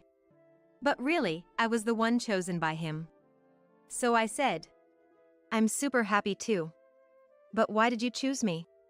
I asked him. I was genuinely insecure about being a match for someone as great as him. But he just laughed and replied, "I like girls who aren't experienced with guys and seem pure. You're my ideal." "Then that's great. Looking forward to being with you," I said, smiling back at him. After that, he regularly asked me out on dates. On our third date, he confessed, and we started dating. Half a year later, he proposed. I liked him, so I immediately said yes.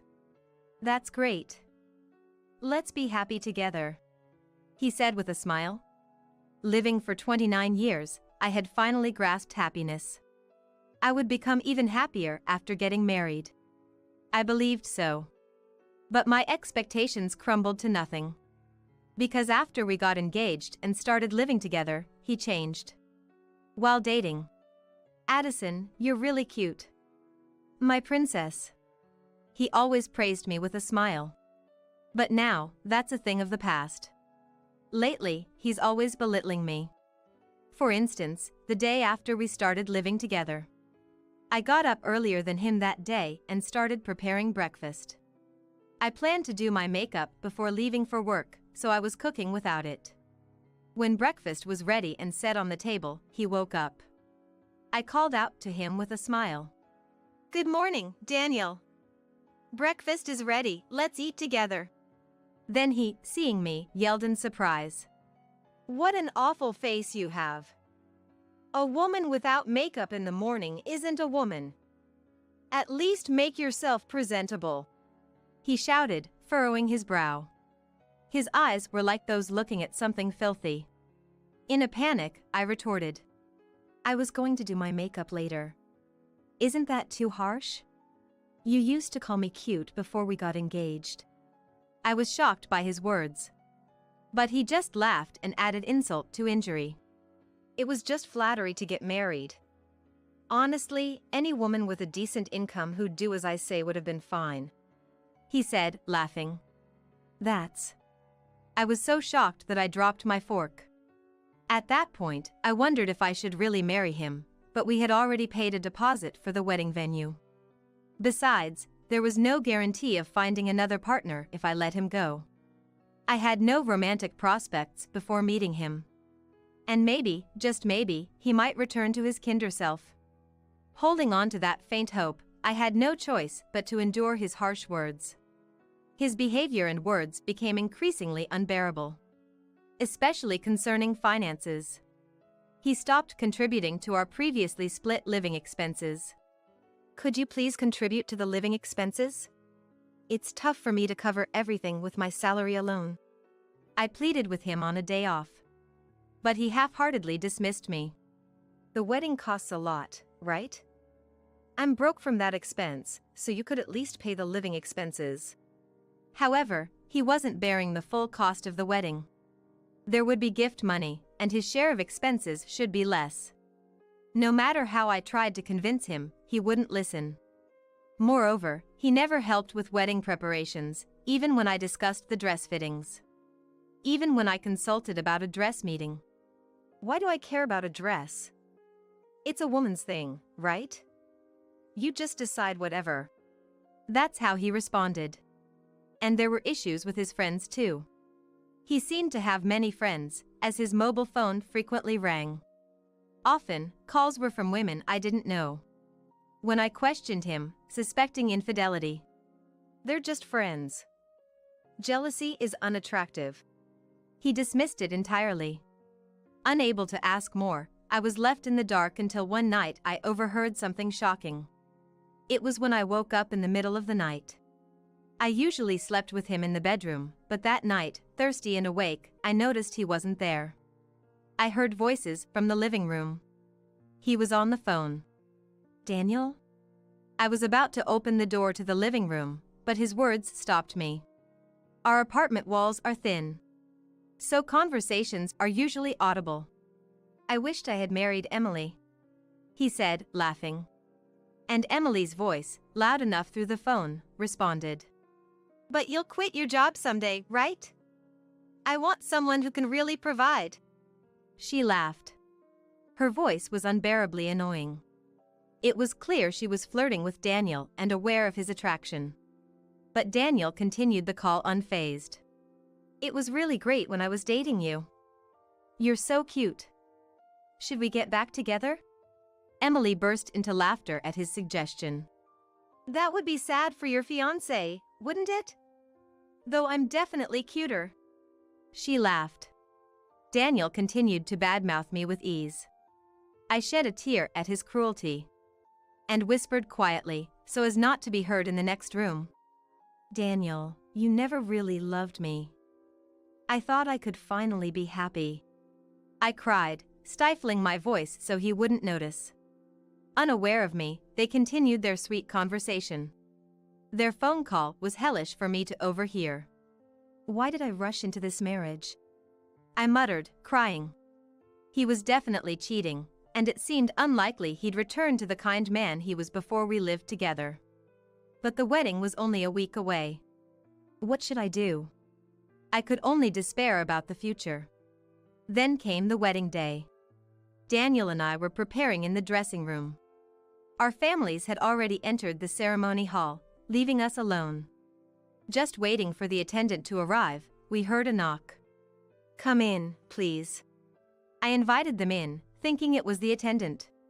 However, the person who entered the dressing room wasn't the attendant, but a woman in a pink dress.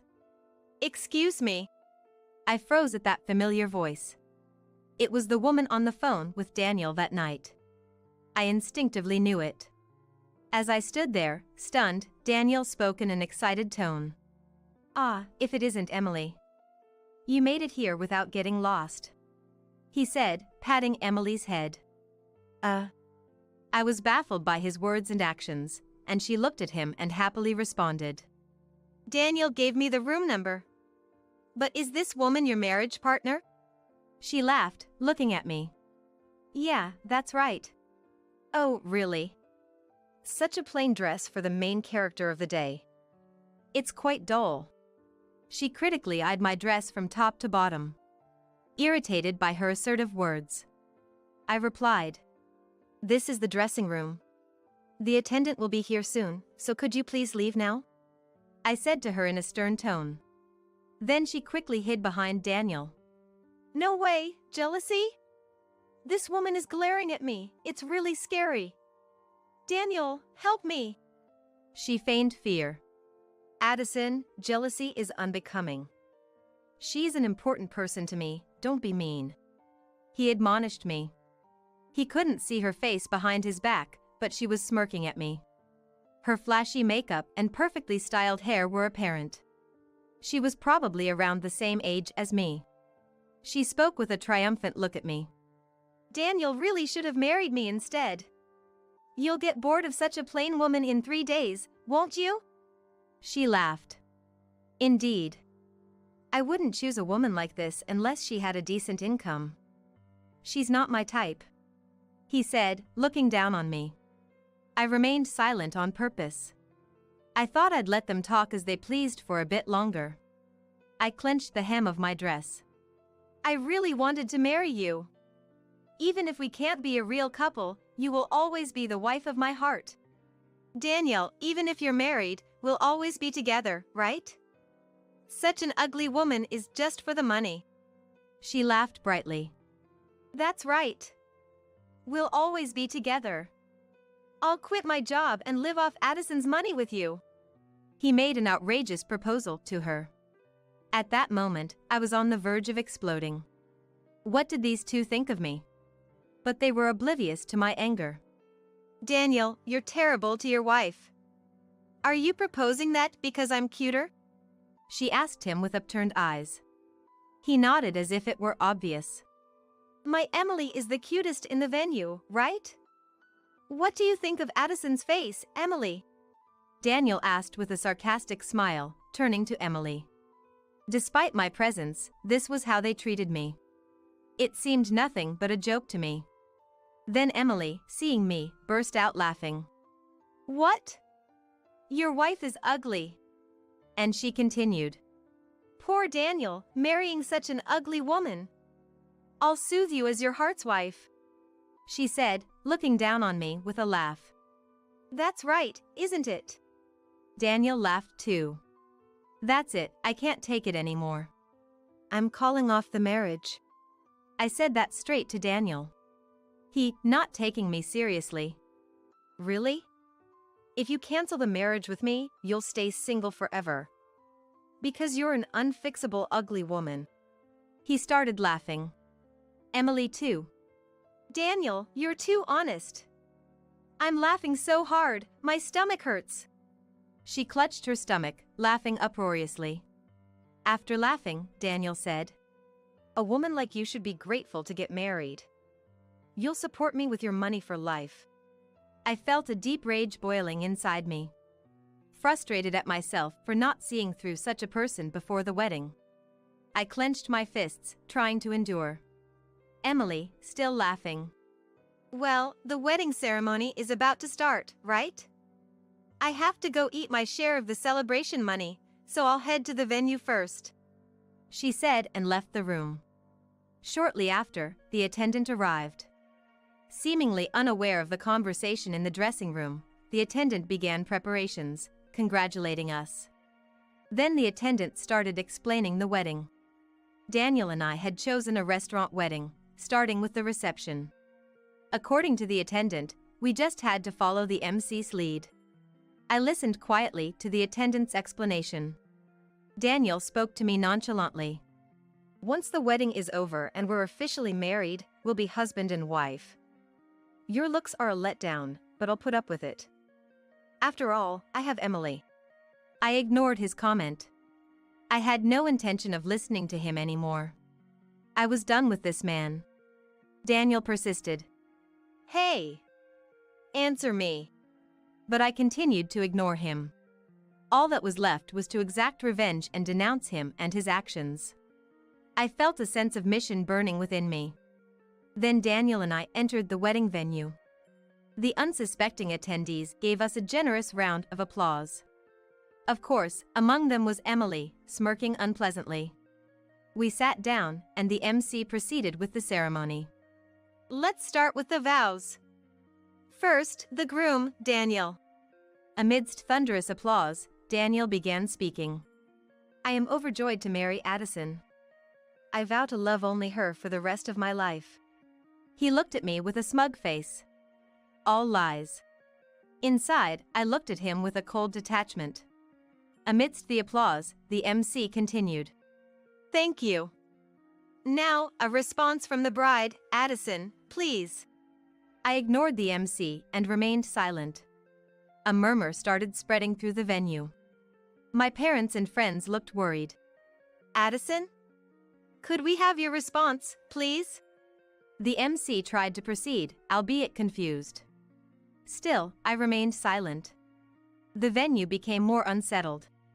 Everyone looked at me with concern. Impatient. Addison, why are you silent?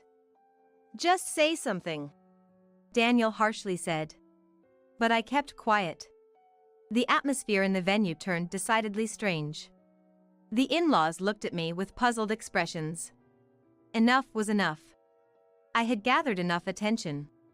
I thought so and opened my mouth. Glancing sideways, I saw Daniel relieved that I was finally going to speak. I confirmed his face and momentarily smirked. It was too early for him to feel relieved. Then I began speaking. I will not vow to love Daniel. I'm breaking up with him right now. What? Daniel was stunned, and I casually played the voice recorder at maximum volume. Daniel and Emily's conversation filled the room. I really wanted to marry Emily. Even if we can't be a real couple, Emily is the wife of my heart. Daniel, we'll always be together even if you're married, right? Such an ugly woman is just for the money. The conversation from the dressing room earlier echoed through the venue. Previously, when Daniel was on the phone with Emily at night, I felt frustrated for not having proof of infidelity. So, I bought a voice recorder. I always carried it with me, and fortunately, I managed to record their conversation today. The crowd became even more agitated. My friends looked at Daniel with suspicion. My dad seemed ready to get up and punch Daniel, held back only by my mom. My mother-in-law looked like she might faint, and father-in-law John hurriedly supported her. Emily, sitting at a table with friends, was being glared at by those around her. She was sweating profusely and looked extremely uncomfortable. Meanwhile, the recording continued to play. In this chaotic situation, Daniel, confused, shouted, Addison, what are you doing? Stop that voice recorder right now. He tried to grab the recorder from me, but I swiftly dodged him. Then I shouted loudly, There's no way I'll stop it. Everyone needs to know that Daniel is cheating with Emily over there. I glared at Daniel. Unable to hold back anymore, Emily shouted from her table, You're so sneaky. Just because you get to be Daniel's wife. The one Daniel truly cares about is cute me. However, Emily's outburst caused the venue to buzz with a different energy, whispering among themselves. Everyone, regardless of age or gender. Seeing this, Emily began to panic. What's going on, everyone? What's the matter? I calmly told her. Emily, sorry to interrupt your confident speech, but I think you're the ugliest person in this venue. Someone laughed out loud. Immediately, her face turned bright red. What? What are you talking about? Daniel told me I'm the cutest, you know? Maybe you're the one with bad eyesight? She retorted sharply at me. Laughter began to leak from the audience. Emily and Daniel started to look confused. Then one of Daniel's friends burst out laughing and shouted, Daniel, you've got terrible taste in women. Liking a girl with a face like a panda. And her body's like a panda too. Following this comment from Daniel's friend, the whole venue erupted into laughter. What? Aren't you being rude? Emily yelled at Daniel's friend, but her voice was drowned out by the laughter. Yes, she did look like a panda. First, her makeup heavily lined around the eyes. With her small eyes, she really resembled a panda. And her body was full-figured, making her pink dress seem tight. Her upper arms jiggled violently with every movement. I was worried her pink dress might rip at any moment. The moment I saw her in the dressing room, I realized Daniel's taste was too peculiar. It made sense why he would call me ugly. I borrowed a microphone from the MC. She called me ugly in the dressing room, but I wasn't upset at all. After all, she is a panda. It's amusing to be insulted by a zoo animal, isn't it? As I spoke clearly, laughter erupted from various parts of the venue. Her face turned beet red with frustration. So frustrating. She stamped her feet in anger. Daniel glared at me. I sighed heavily at the two of them. People who cheat have no right to glare at me. Daniel and Emily remained silent, hit by the truth. Then I addressed the silent couple. I'll be sure to collect the engagement breakup fee from both of you. They immediately became defensive upon hearing about the fee. Why should we pay a breakup fee when we aren't even registered as married? I absolutely won't pay. I won't either. I'm a freelancer. I don't have that kind of money. Emily exclaimed. The crowd looked on in disbelief at their comments. Some even chuckled at their ridiculousness. Then a person stood up and approached us. Daniel, enough is enough. Daniel's boss, with a red face, yelled. Boss! This is, Daniel, looking perplexed, tried to make an excuse to his boss. But he seemed at a loss for words and remained confused. The boss sighed heavily at his demeanor. What an irreparable thing you've done. Cheating openly in front of Addison. Maybe it's my fault for not educating you properly. The boss said, holding his head. His face turning pale. He seemed to be trembling slightly. Emily, looking puzzled, said, That ugly woman is from a different company than Daniel, right? Why is Daniel's boss so worried about it? She asked, tilting her head. Sensing something off from the boss's reaction, Daniel asked, Boss, what's wrong? My engagement breakup with Addison has nothing to do with you, right? He asked nonchalantly. Then the boss, face red with anger, shouted, Don't you know our company's board of directors? Don't you recognize Addison's dad? He yelled desperately. Daniel looked back and forth between the boss and my dad. No way! He muttered. His face turned pale. My dad's face was red with rage, veins popping. I am a director at your company. Your future will be discussed at the board meeting. Daniel was shocked.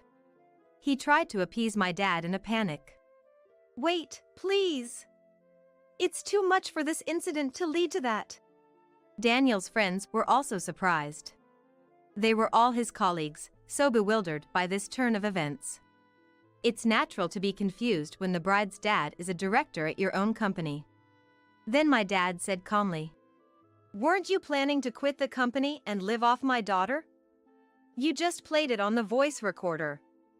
If you're so eager to leave the company, why don't you do it now? That's...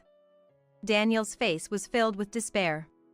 And with Dad's words, Daniel's mother finally fainted. His father, John, was frantically calling her name. For her, Daniel was probably the pride and joy of the family.